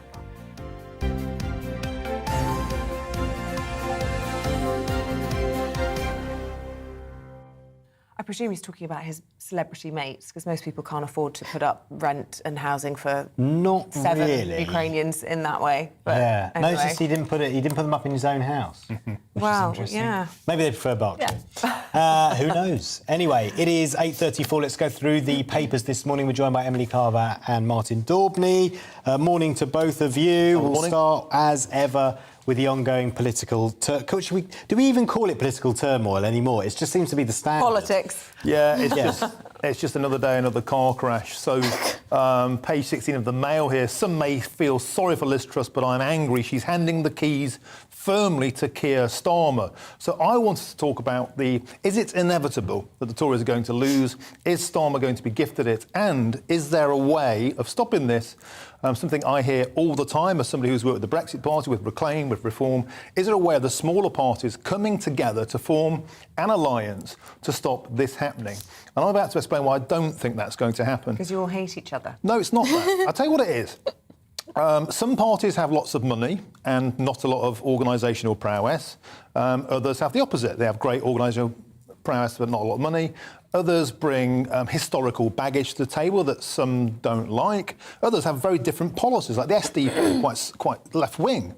And I think the longer-term goal, because of first past the post, I fought in elections for the Brexit Party and everybody loved us and we got decimated because first past the post is so hard to get around. But here's the flicker of hope. What if the Labour Party get in with an alliance with the Lib Dems or not? And what if they decide to go for proportional representation, which they said they want to go for? Then it's game on. Because then, just say a new party hoved into view, headed by somebody like, I don't know, Nigel Farage, then you could be looking at sort of 40, 50 seats But, I mean, for a party like that. The multiple disagreements within the Conservative Party produces ineffective government. The argument applies also when you have PR and you have multiple parties in coalition. No one can make a decision. You see it in the Netherlands where they go for months and months without being able to pass any legislation. There is a risk that it would just create a proliferated system rather than a strong bicameral. Or you could say it would offer more, kind of plurality of thinking, and that's one of the benefits that's extolled about the European Union. It's still there, isn't it? It's just represented within the party. Don't forget, the last time there was a PR election in the UK, it's when the Brexit Party swept the ball from the tip of Cumbria to Land's End into turquoise blue, and I was one of those elected. So PR could be the goal that gets a smaller party. Emily, we're going slightly off topic, but first past the post. Are you a fan? I think it works. I think that we don't come up against the same issues that a lot of countries on the continent do, with that coalition building, with that inertia and paralysis that those countries have. There's no paralysis. I mean, well, at the moment, of course, there are huge difficulties in terms of the government actually governing, but I'm not sure that would be the solution. And we shouldn't base constitutional change based on a particularly bad moment in our electoral history. Well, let's talk about that bad moment. Emily, you've chosen the Chancellor to take over on the front of the Telegraph. He's quoted as saying we must make difficult decisions. I mean, he's got an unenviable position in what he has to push through. So one of the major accusations levelled at Liz Truss's budget was that it wasn't costed. The tax cuts weren't costed, and neither was the energy package, which meant that the markets didn't respect the changes she wishes to make, and they didn't trust her. Now we've got a big change of heart with Jeremy Hunt saying we must take decisions of eye-watering difficulty. Essentially, we are moving back to austerity. He's asking different departments to look at how they can make efficiencies, potentially cuts, and that will also perhaps be in defence and in healthcare, which the Telegraph understands, apparently. That's what's reported in this article. Also, he hasn't ruled out a windfall tax or scrapping the pensions triple lock. So this really is a complete reversal of the mindset of Liz Truss and her former Chancellor, Kwasi Kwarteng. They thought that growth, economic growth, the emphasis on that would help sort out the public finances. Jeremy Hunt thinks you need to sort out the public finances first. We're hoping to speak to James Heapy, the Armed Forces Minister, shortly. Martin, changing subject, page 14 of the Times, neater girls get more generous marks than boys. Yeah, something I've been campaigning on for many years, you remember back in our Sky days, was the educational inequality between boys and girls, and especially white working class boys who have been bottom of the academic pile for 20 plus years. This has been well known, and yet to date there's not a single initiative to help them because it runs into barriers. It's divisive, it's sexist. A fascinating study out of Italy of 39,000 15 to 16-year-olds, so a really comprehensive study, has shown something really, really interesting, and that is when pupils are blind marked, i.e. you don't know the gender, they typically score pretty similar. But when teachers know the gender of the pupil, they are on average marking girls up 5.5%, and often that's the difference between success and failure, 6 out of 10 being the pass rate for maths. And when they look at the reason why, it's because often girls are neater, they are more easy to discipline, they're calmer in classroom, not so disruptive. But also, there's the tendency that girls need help because girls aren't doing quite so well. Therefore, teachers are marking them up because it's progressive to do so. But in effect, is that actually suppressing the chances of boys? I would say this clearly proves that boys are faring not as well as they should be, and teachers aren't necessarily helping. I also think there's a problem in terms of recruitment of teachers. It's absolutely dominated by female teachers, and that's not necessarily a problem in all schools, but it is a shame that there aren't more male teachers. I mean, particularly at primary age, there are basically no male teachers, and it's dominated by women, and that may perpetuate an unconscious bias against boys. I don't know. I know that boys can be naughtier, and that may be reflected in the way that they then that it could impact marking, like you say. But yes, I think a recruitment drive for more men in teaching would be a good thing. I agree with that. I totally agree with that. You know, male teachers are often coveted and prized assets in the schools because they discipline more, they understand the need for physical education, and to kind of let lads go out and have a run about, then they come back in, they're more able to learn and sit down. You know, these aren't sexist tropes, it's true. You know, there's a huge raft of evidence to show this. And, you know, we must sort of, not at the never at the expense of girls. We shouldn't be holding girls back, but we should be nurturing and encouraging boys to do the same, because they're the least likely to attend university if you're a white working class boy in Britain, and you start reception behind and you never catch up. No, you could never ever find anything to argue against trying to pull somebody up in terms of education. It's very, very important. Single-sex schooling or co-ed? What's best? Oh, well, don't get me started. The school of life? I'd say co-ed. School of life, yeah, exactly. I don't know. I went to a girls' school and I always wanted to go to a mixed school back then. I went to girls' school, happiest days of my life. My kids are at a co-ed school and they love it, so there you go. Right, housing crisis. Let's cheer ourselves up with rentals hitting 533 a week, Emily. This is page 11 in The Guardian. Yeah, so this is in London, admittedly, but £553 a week. I mean, that is mammoth, and this is really having a lot of damage on our labour market as well, because we need people who are on low wages to be able to live and work in London, and I don't know where people are actually living. Even when you go out into the, you know, zone 5, zone 6, the rents are absolutely enormous. The problem fundamentally is that supply isn't meeting demand, and particularly after the pandemic, loads of people are moving back into London, students are moving back into London, all sorts are, and landlords are moving out of the market as well for various different reasons. So we've got all these things coming at once, making it near impossible for people to find affordable rentals. And we've been talking so much about mortgages and how people will struggle to pay to make their repayments, but people without assets can't afford to rent now. So it is pretty crisis territory. There's also landlords leaving the market, apparently. Because they changed the rules on tax, so they don't get relief on their properties. It's more difficult. So there are actually less landlords, as well as less physical buildings to live in, as well as the affordability. And a lot of these very worthy sounding regulations on landlords do actually have the impact of dampening supply. For example, getting rid of no fault evictions sounds great. But in practice, actually, it's undermining property rights and may lead some landlords to think, on balance, is it worth it? Should I just sell up? We need private landlords. There's also the elephant in the room of a net immigration of 1 million per year. That's 2 Birminghams per year, and nowhere near that many houses are being built. So just going to throw that one in for good measure. Yes, I'm quite keen to get to this one. Mother outraged by lack of crisps in a packet in the Sun, apparently, Martin. How many Credit crisps? crunch. And what kind of crisps? Right. Here's a little general knowledge question. How many crisps, on average, would you say is contained in a packet of Walkers? This is... 40? Very generous. I would say, I would say 22. Oh, my God, it's 22. Have you read this story? 22? Have you read this story? You've cheated. I might spend my weekend counting crisps. 22 is the average.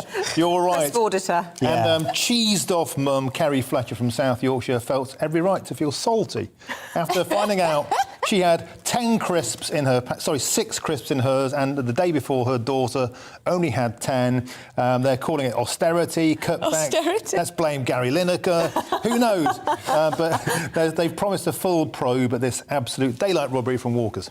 But there is, it's called shrinkflation, isn't it? Yes. Because quite often, chocolate bars are getting smaller. Less crisps in plastics, guys, stay where you are. We'll come back to you if we can, but we are ready to go to James Heappey, Armed Forces Minister, standing by to talk to us about all things politics this morning. Really good to have you on the programme. Good morning to you. First of all, the big question of the day is, why is Liz Truss still Prime Minister?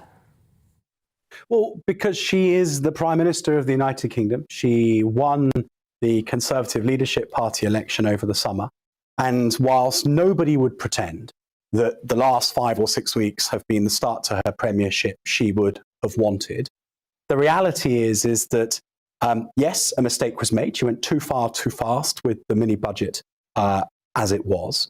But there are also a set of global economic conditions that require stability in government. There's also a security situation in Europe right now that requires stability in government. And what we must do as Conservative politicians is row in behind the Prime Minister and get on with delivering for the country now that she has owned up to and apologised for the mistake that was made with the budget.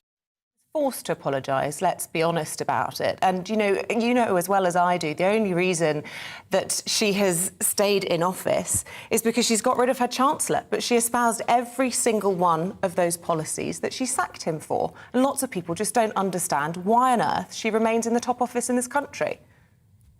Well, look, I mean, I think in politics, you're damned if you do, damned if you don't. If she did apologise and you say, well, she only did so because she was forced to do so. But how many times have you done interviews where you've been trying to extract an admission of guilt and an apology from a politician and they've simply refused to offer it? I actually think it is good that she has owned up to the mistake that was made. Now, you're absolutely right. The policies that were within the mini budget were policies that she campaigned on over the summer. What does she stand for without them? We don't even know what she stands for. Because I don't think that she has abandoned an intent to cut taxes in the way that she envisaged over the summer for good. I think that she has recognised that to try to do all of it in one fiscal event very soon after the start of her premiership, in the context of a very skittish market with the pension funds very highly leveraged against the value of gilts and the borrowing package causing a collapse in confidence in gilts and thus a fall in price that was going to precipitate all sorts of badness in the city. I think that reacting to those economic realities is the leadership that she needed to show. But I don't think that she has abandoned a plan to create a low tax, high growth UK in the medium term. I think she's just recognised the market conditions didn't allow it now. She quite clearly has abandoned almost all of the policies that when it comes to cutting taxes, and that is what a lot of Conservative grassroots members voted on. They will feel shortchanged having voted for Liz Truss for low taxes, and now taxes are actually not going to be cut, apart from bankers' bonuses. Taxes are going up, and they're going to have to go, and there are going to be spending cuts. Last Friday she said absolutely no spending cuts. There will now have to be spending cuts. Her entire economic agenda has been ripped up. Well, I mean, just an important distinction. So it is not just bankers' bonuses that is left. That national insurance cuts are still happening. Stamp duty cuts are still happening. And although it is not a tax cut, it's if you like, a sort of subsidy, the capping of energy prices for this winter still stands, and that should not be sniffed at. We've gone from a place where the projected average energy bill for the average household was going to be £6,000, and as a consequence of the government's intervention, it's reduced this winter to £2,500. So there is still a very meaningful set of cost of living measures that have been introduced by the government for this winter that still stand. Now, the wider package, the tax cuts that were designed to quickly catalyse growth, it has been concluded that the reaction of the market was such that they were simply unsustainable at this point. And whilst that is not what Liz would have wanted, of course not, when she was planning her first 50 days in government, this will not have been how she mapped it out. But you have to react to events as they unfold around you. You have to make quick decisions. And when you've made mistakes, you need to own them in order to restore confidence. And we're seeing that the markets are regaining their confidence in the government. And if the Conservative Parliamentary Party can come in behind their Prime Minister, and believe me, I hear from more grassroots members that that's what they want than I hear anything else, then I think actually we can get through this and we can govern in the national interest and we can get ourselves to a place where we are judged by our merits at the next election rather than just tearing ourselves to shreds over the remaining time in this Parliament.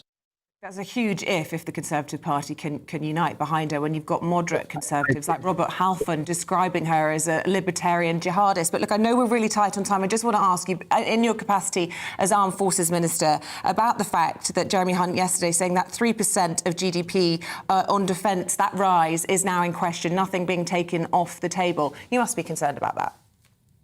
Well, just on the language of colleagues, I think we've all got to be careful to show respect within the parliamentary party for the differing views and people's perceptions of how Boris's leadership was ended and the causes for that, people's perceptions of why Theresa's leadership was ended and the perceptions of that.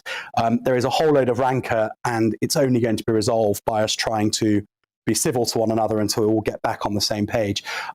As for defence spending, I mean, my view is that we need to be spending 3% of GDP on defence by 2030 because we live in an ever more unstable world, and the price of prosperity is security. You cannot have one without the other.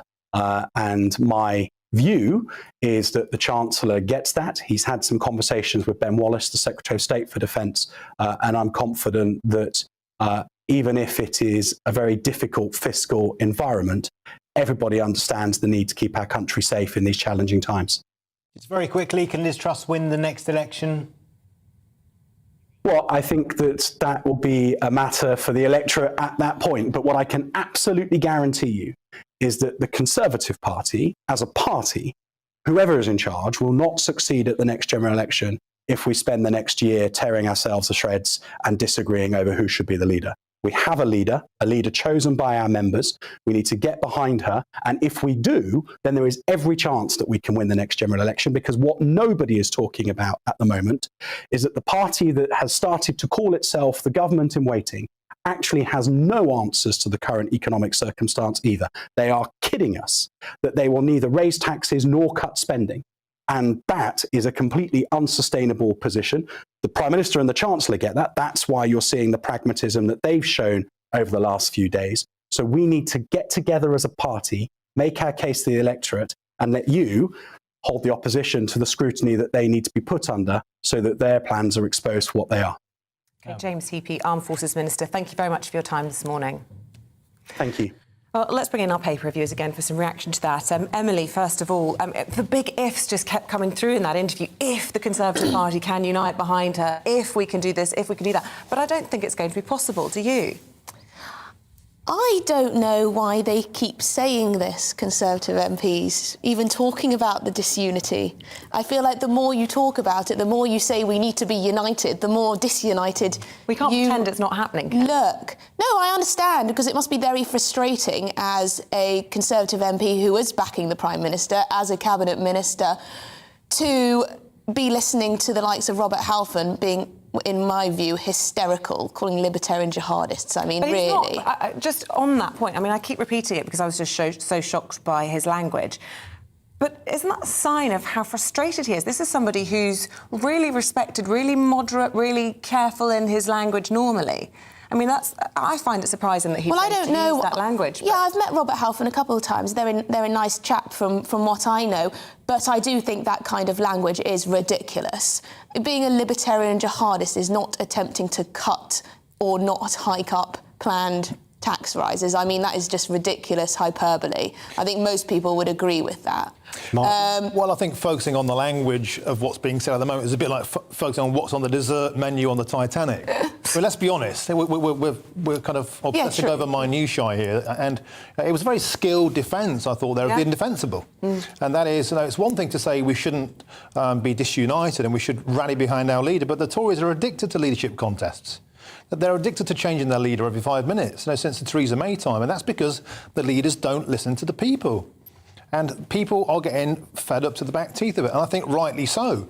And the mood music at the moment, it's just, like I said earlier, it's astonishing to me that the Tories, with an 80-seat majority, have thrown away the opportunity that were given by Brexit Party when Nigel stood those candidates down, allowed the Tories to romp to victory, to get Brexit done, to get the economy back on track, and here we are now handing the keys of power to Keir Starmer. It's simply astonishing. Yeah. It's really interesting, actually. I mean, essentially, there's a struggle going on here in the Conservative Party, isn't there? Do you go One Nation way? Do you go more further right? More libertarian? Liz Truss is meeting with the ERG, isn't she? She met with One Nation Conservatives last night. She's meeting with the ERG this evening. I mean, in many ways, is the ERG toast now? Well, the thing is, what's the point in being ideologically pure if you can't win an election? And this was one of my concerns about Liz Truss when she stood for leader, was that she is She is very ideological, and that's great. And I think, as I said before, I agree with a lot of her vision, a lot of her diagnosis of what's wrong with our economy. But you have to appeal to the public, and that's so important. OK, Emily, Martin, thank you so much for reviewing the papers and our interview with the Minister there. We'll see you both again very soon. Thank you. Thank you, guys. Stay with us. We'll be discussing the Chancellor's new plans with our economics and business editor, Liam Halligan, after the weather.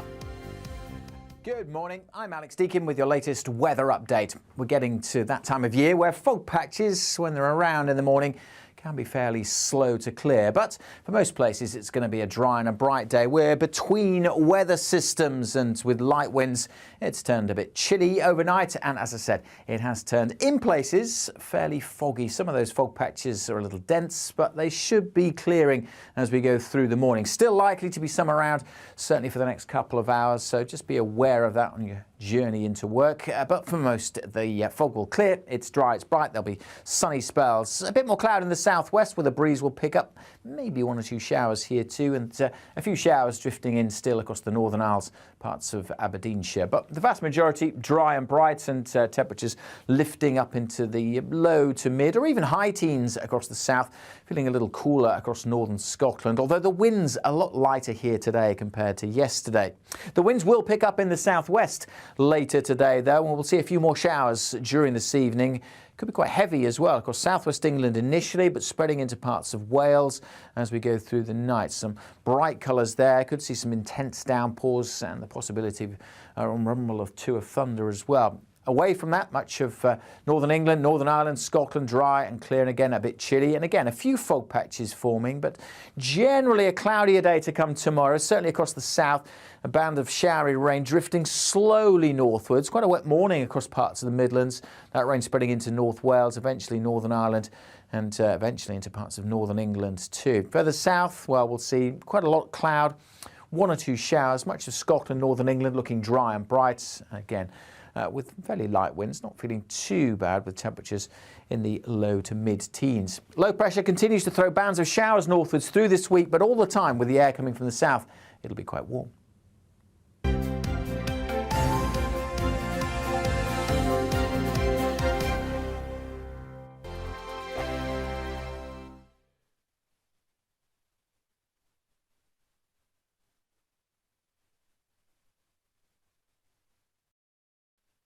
Weekday afternoons on GB News, we've got the whole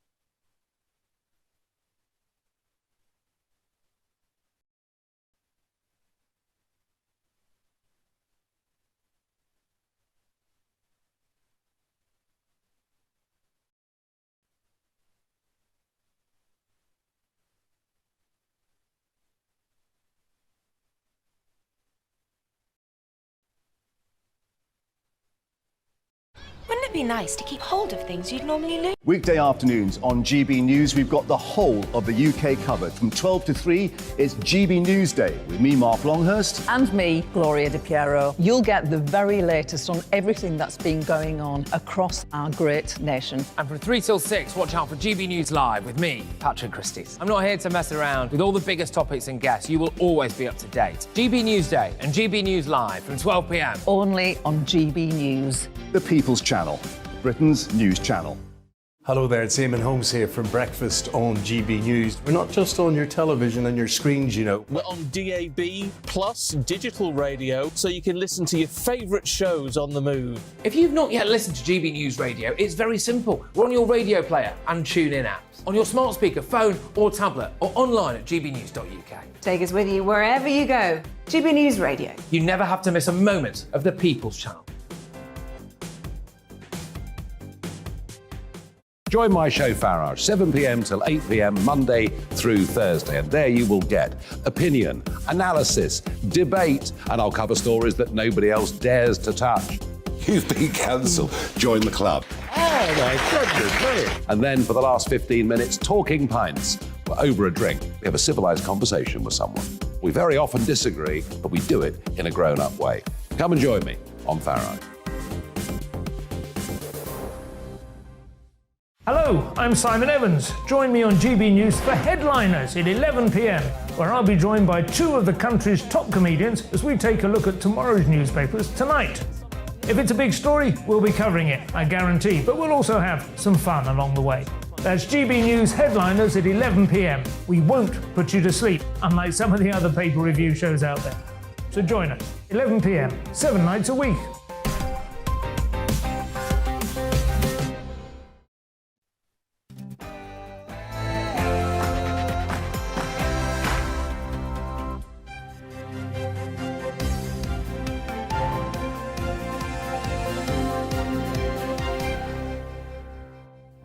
The PM says sorry for causing economic turmoil, but insists she'll stay in office.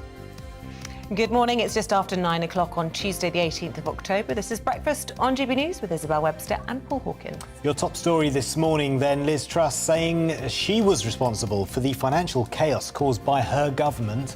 She's said sorry for her mistakes, but insists she'll lead the Tories into the next general election. Meanwhile, the Chancellor's been dubbed Prime Minister in all but name as he reverses almost all the tax cuts that were announced 3 weeks ago. It's National Adoption Week. We'll discover why the cost of living crisis has impacted the number of children finding new homes and families in England. And could the latest series of The Crown cost Meghan and Harry their upcoming Netflix series? We'll be asking the royal editor, Katie Nichols, for her thoughts on all of that. Lots of you getting in touch with us this morning. Craig says Truss is not in hiding. She's busy packing her stuff in number 10. Robin Lee on C. It seemed to me that her behaviour was so very odd. Talking about her in the Commons yesterday, perhaps she was under the control of a depressant drug. Oh, you know, on a human level, felt terribly sorry for her yesterday. Janet says Ari Truss, she should do the right thing and resign. She's out of her depth. Lorraine in Surrey says Liz Truss may be another Margaret Thatcher in her dreams. Being Prime Minister has now been ticked off her bucket list. She's done what she wanted. Now please do what we want and go. Let us know your thoughts this morning. GB Views at gbnews.uk or at GB News.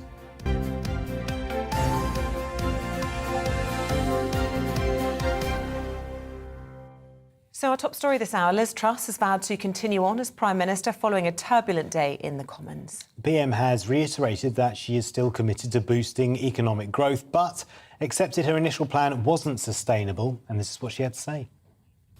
What I'm focused on is delivering for the British public. Now, I recognise we have made mistakes. I'm sorry for those mistakes, but I've fixed the mistakes. I've appointed a new Chancellor. We have restored economic stability and fiscal discipline. And what I now want to do is go on and deliver for the public. We were elected on the 2019 manifesto. I'm determined to deliver on that.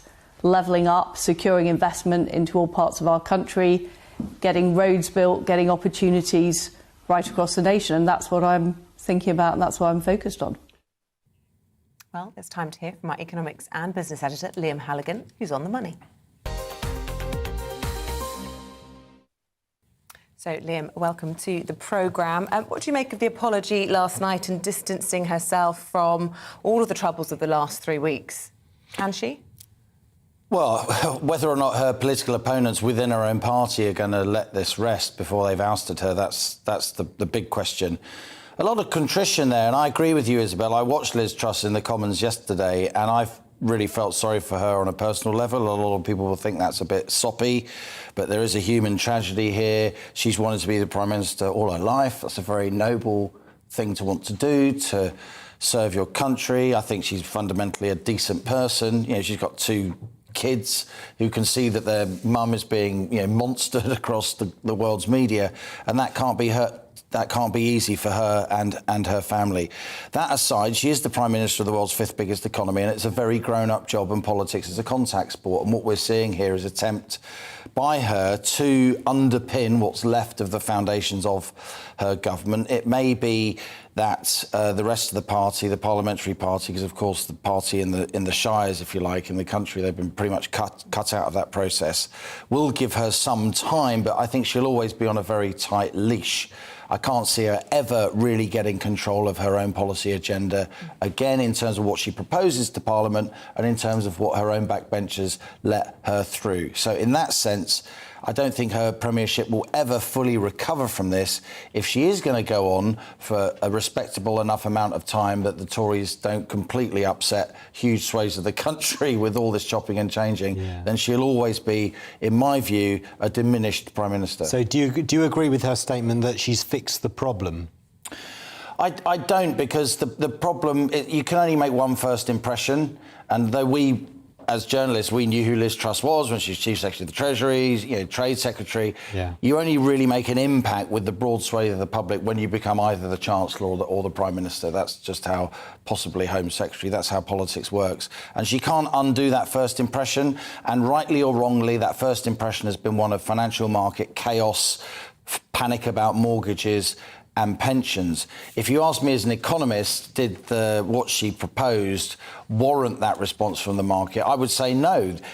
It wasn't about the policies, in my view. It was about the timing of the policies, the fact that they looked tin-eared with the cost of living crisis, lowering the top rate of tax, the fact that they were all thrown at the country at one time with this kind of zealousness that allowed her opponents to paint them as radical and even extreme. We are seeing the markets stabilising now to some degree, partly because Jeremy Hunt has cut away a lot of promised spending, but mainly, and this isn't something that you're going to hear in the House of Commons, the main reason the market is stabilising this morning, particularly the market for government debt, which is the benchmark for all other mortgages and pensions, as we've discussed in previous shows, is because the Bank of England has decided that now is the time to, bear with me, stop selling gilts into the market. In other words, the Bank of England is no longer, for now, offloading government debt, and that makes it easier for the government to sell its own debt in the market, and the market will accept it because there's less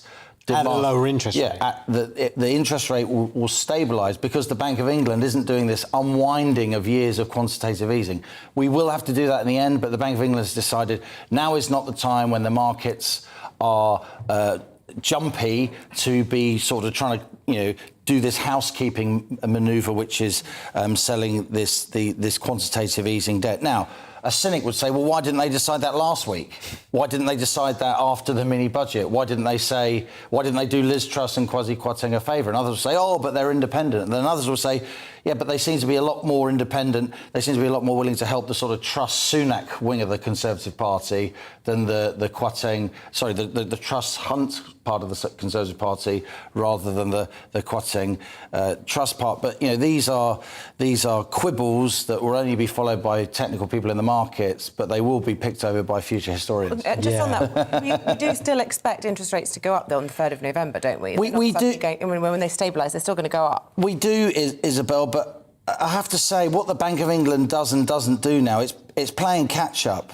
Interest rates are being determined now by financial markets, by this 10-year gilt yield that we're all so obsessed with. Rightly so, because that is the minimum lending rate in the economy, if you like. The government can borrow cheaper than anyone else because it's the government, right? Yeah. And in the end, it can tax us and all the rest of it, and it's running the 5th biggest economy on earth. So where the 10-year gilt yield, and it has come down, over the last 24 hours from like 4.1 to about 3.9, so that's good news. That is the benchmark that ripples across all mortgages and personal loans and so on. And what the Bank of England does and doesn't do, we're currently at 2.25%. They might go to 2.5%. It's kind of irrelevant, really, because the interest rate that we all live with is the commercial rate of interest. Ordinarily, the Bank of England would be much closer to the commercial rate of interest, but the fact that it isn't just shows how behind the curve, in my view, the Bank of England has been for many, many months now in terms of trying to get its arms around inflation. Sorry, so just very quickly, so at the moment we're forecast for interest rates around 5% next year, possibly a bit lower? We don't know. It's currently 2.25%, the Bank of England. Sorry, mortgage rates. Mortgage rates are the average mortgage rate was about 3% in January, and even before the mini-budget had gone up to about 5.5%. Since the mini-budget, it's gone to around 6.2%. Yeah. It's kind of composite of 2-year and 5-year fixes. And there's no way to get around this. The global interest rate cycle has turned. Interest rates are going up, at least for a while. And a lot of people with mortgages and personal loans won't like that. But we should say that a lot of people with savings, particularly older people, they will like that. They've had no return on their savings for 10 years plus, and many people will feel it's about time interest rates went up. Though I know that's a message that some will find very difficult to swallow. Yeah. Well, look, let's bring in the former Liberal Democrat Minister, Norman Baker, in all of this. Welcome back to the programme, Norman. I don't know if you saw the James Heappey interview a little bit earlier on. Yes. What do you make, then, of this suggestion that the Prime Minister can remain in power? Well, look, I mean, I think it's very difficult. She had to come to the Commons yesterday and respond to Keir Starmer's urgent question. She didn't. She ducked it.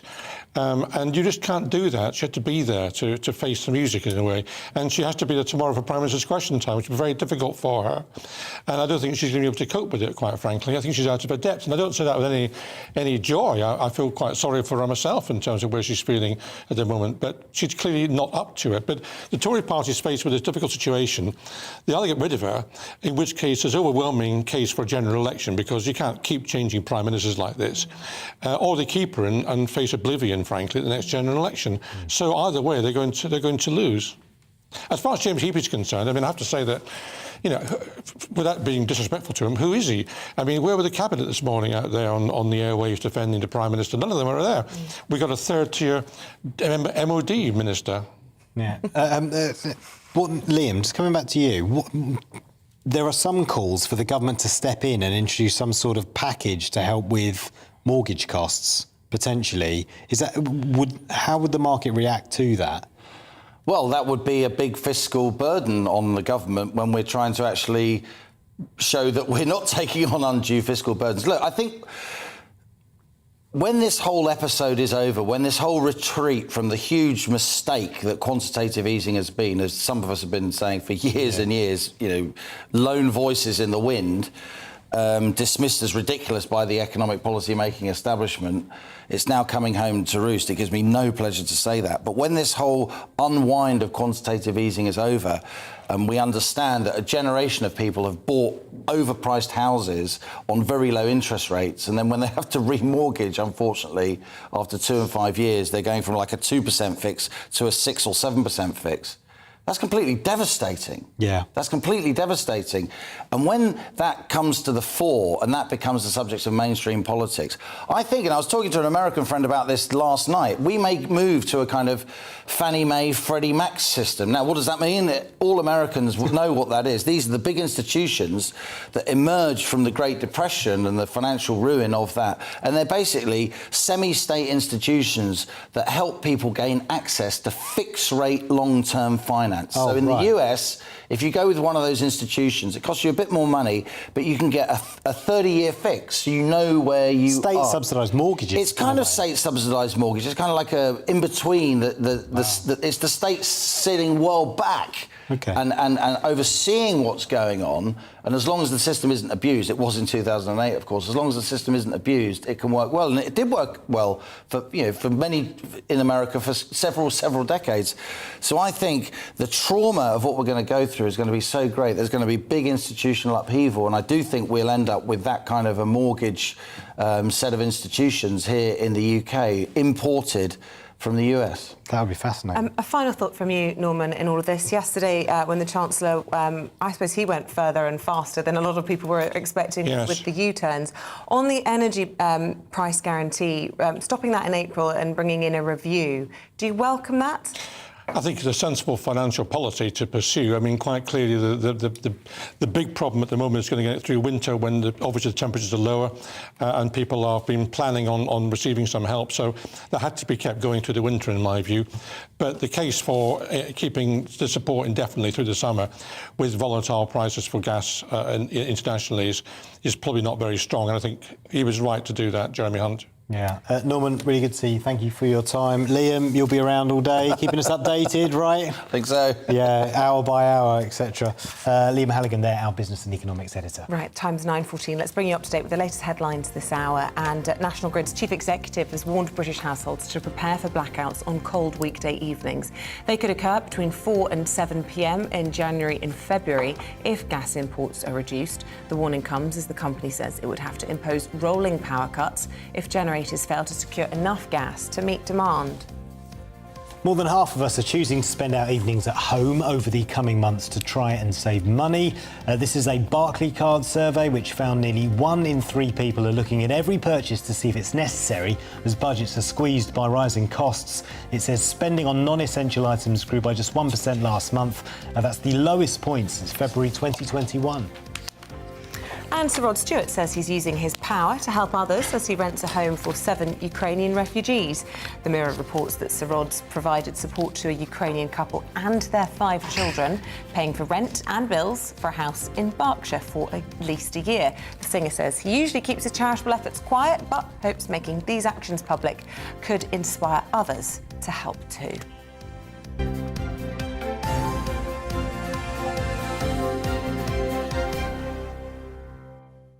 Lots of you getting in touch with us this morning on Liz Truss and bins as well. Potentially the end of the wheelie bin, which I know some people would be very sad about. We should stress, not in rural areas. This is the one that's been a huge hit in Liverpool, and it was a little bit of a trial there. And after its success in reducing problems with littering the streets, in terms of getting past with your buggy or your mobility scooter, but also problems with rats and maggots and seagulls, they're going to possibly roll it out across the country. So we've been asking this morning whether or not you would welcome that. Phil says the sooner we get rid of wheelie bins, the better.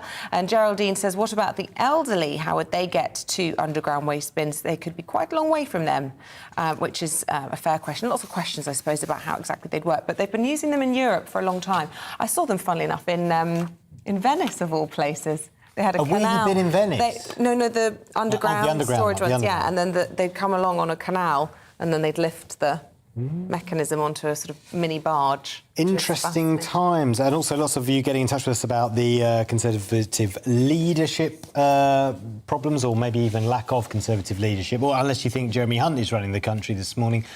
Julie says, regarding Penny Mordaunt, she appeared OK yesterday afternoon. So when Penny Mordaunt, leader of the House of Commons, was taking that urgent question, she appeared OK yesterday afternoon, but if you listen carefully, she was umming and ahhing a lot of the time. Therefore, she is not really a good speaker, says Julie. Eamonn in Portsmouth says, why do politicians think they can use words to put everything right? Liz Truss has made monumental mistakes, costing the country a fortune, and she thinks she can do one interview and everything will be OK. We need action, not talk. If anyone makes such serious mistakes, they should pay for them, not be entitled to talk their way out of it. Yeah, and finally, John, morning to you, John, says every minute she stays in the job, it's causing damage to the party's reputation. She needs to step down today for the good of the party and the nation. The question is, John, who would replace her? Who is the unity candidate that a lot of people say simply isn't available for the Conservative Party to... She should be safe for another year. And do you want another protracted leadership contest? And do we need it, given the state of the country? Lots of questions and very few answers. Anyway, if you're not completely overwhelmed by those big questions of the day, stay with us, because after this, we'll be discussing Harry and Meghan. Could they lose their Netflix series after all of the controversy around The Crown? We'll be speaking to the royal editor, Katie Nicholl, after this.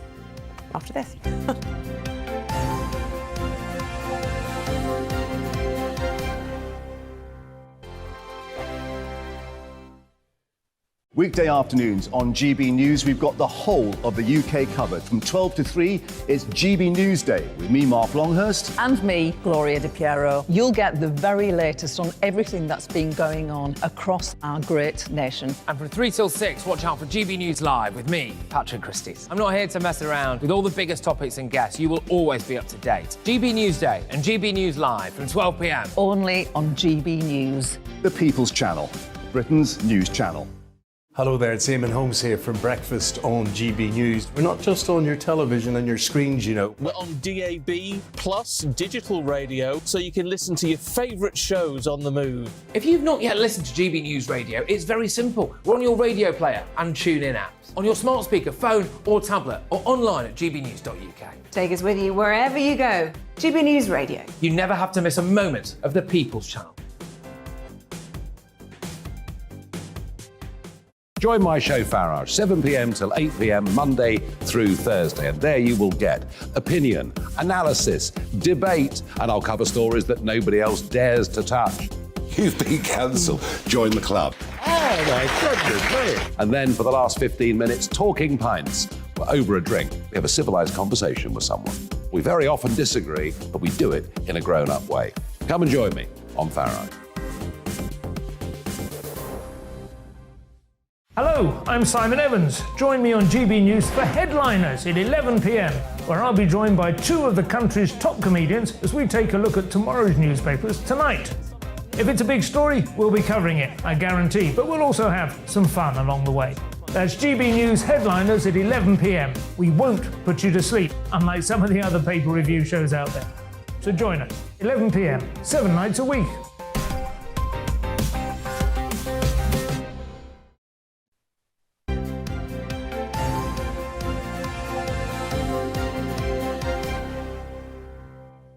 Welcome back. You'll be well familiar with all of the tactics now of Just Stop Oil. Over the weekend, the City of London saw protests from Animal Rebellion as well as Just Stop Oil, and they caused chaos around the capital. Yeah, we can go live to West London now, speak to our home and security editor, Mark White, who is at a Just Stop Oil protest now. Mark, what's happening?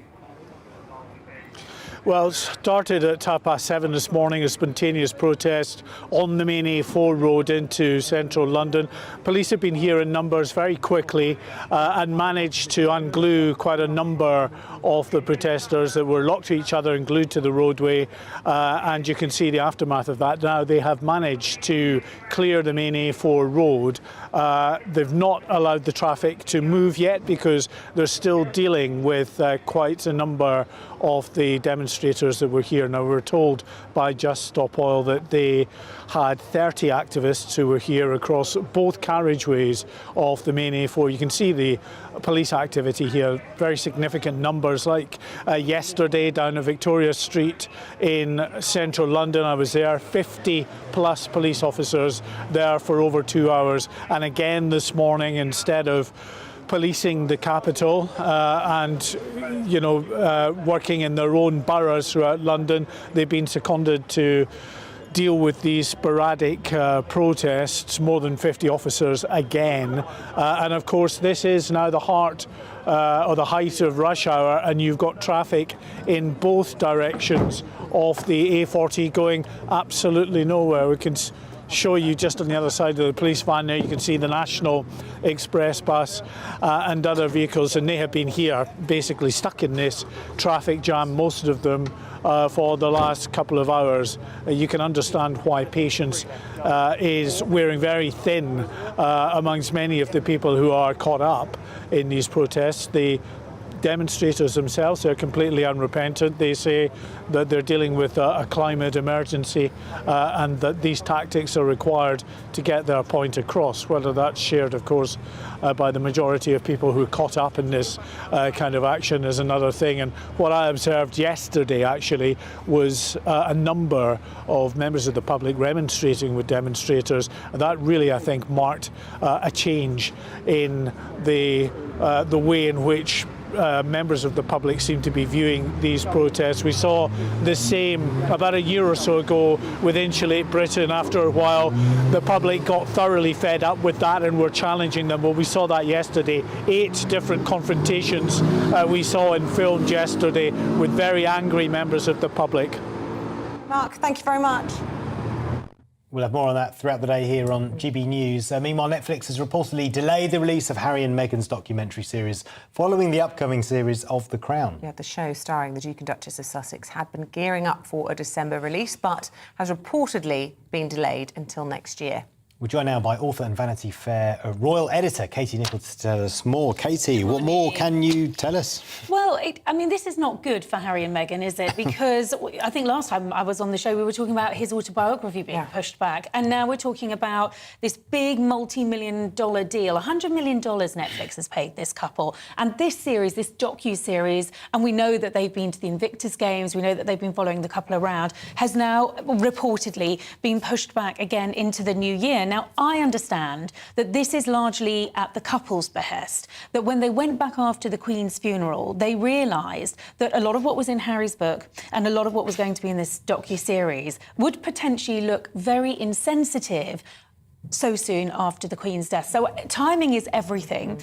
We know from their past ventures, looking at Oprah, that they're not afraid to be critical of the institution, that there have been some pretty low blows. But I'm hearing from my sources, and I think this might be at the root of it, that we could be prepared to see the King's ruthless side in all of this, Charles is not going to stand back and let the family or the institution or the reputation of the Crown, which is everything to him, be tarnished or indeed trashed. Certainly not. So by what two do you members mean? of the What do you mean family. by we're going to see his ruthless side? Well, I think, listen, it's no coincidence, I don't think, that we haven't seen titles bestowed on Archie and Lilibet. I think that whole issue of titles is up for discussion. That trust, that respect has to be earned. I don't think they're going to get those titles if they're seen to be tarnishing the institution. And I think perhaps there might be a question mark over the future of Harry and Meghan's titles, potentially, really? if they are seen to be deliberately tarnishing the reputation of the monarchy. Absolutely. How does this all tie into the new season of The Crown, which is due out in a few weeks' time? Obviously also a Netflix show. Yes. Does that make things difficult? I think it does, and I think that Netflix potentially has been rather spooked by this media backlash over the new series because, again, some of these storylines are so close to the bone and they are inevitably going to be quite damaging for the royal family. Katie, really good to talk to you. Thank you so much for joining us this morning. Katie Nicholl there, author and Vanity Fair royal editor. And that is it from us, isn't it? Yes, we'll be back tomorrow bright and early from 6 o'clock. But now you've got Tom Harwood with the briefing. Good morning, I'm Alex Deakin with your latest weather update. We're getting to that time of year where fog patches, when they're around in the morning, can be fairly slow to clear, but for most places it's going to be a dry and a bright day. We're between weather systems and with light winds it's turned a bit chilly overnight, and as I said, it has turned in places fairly foggy. Some of those fog patches are a little dense, but they should be clearing as we go through the morning. Still likely to be some around, certainly for the next couple of hours, so just be aware of that on your journey into work. But for most, the fog will clear. It's dry, it's bright, there'll be sunny spells. A bit more cloud in the southwest where the breeze will pick up, maybe one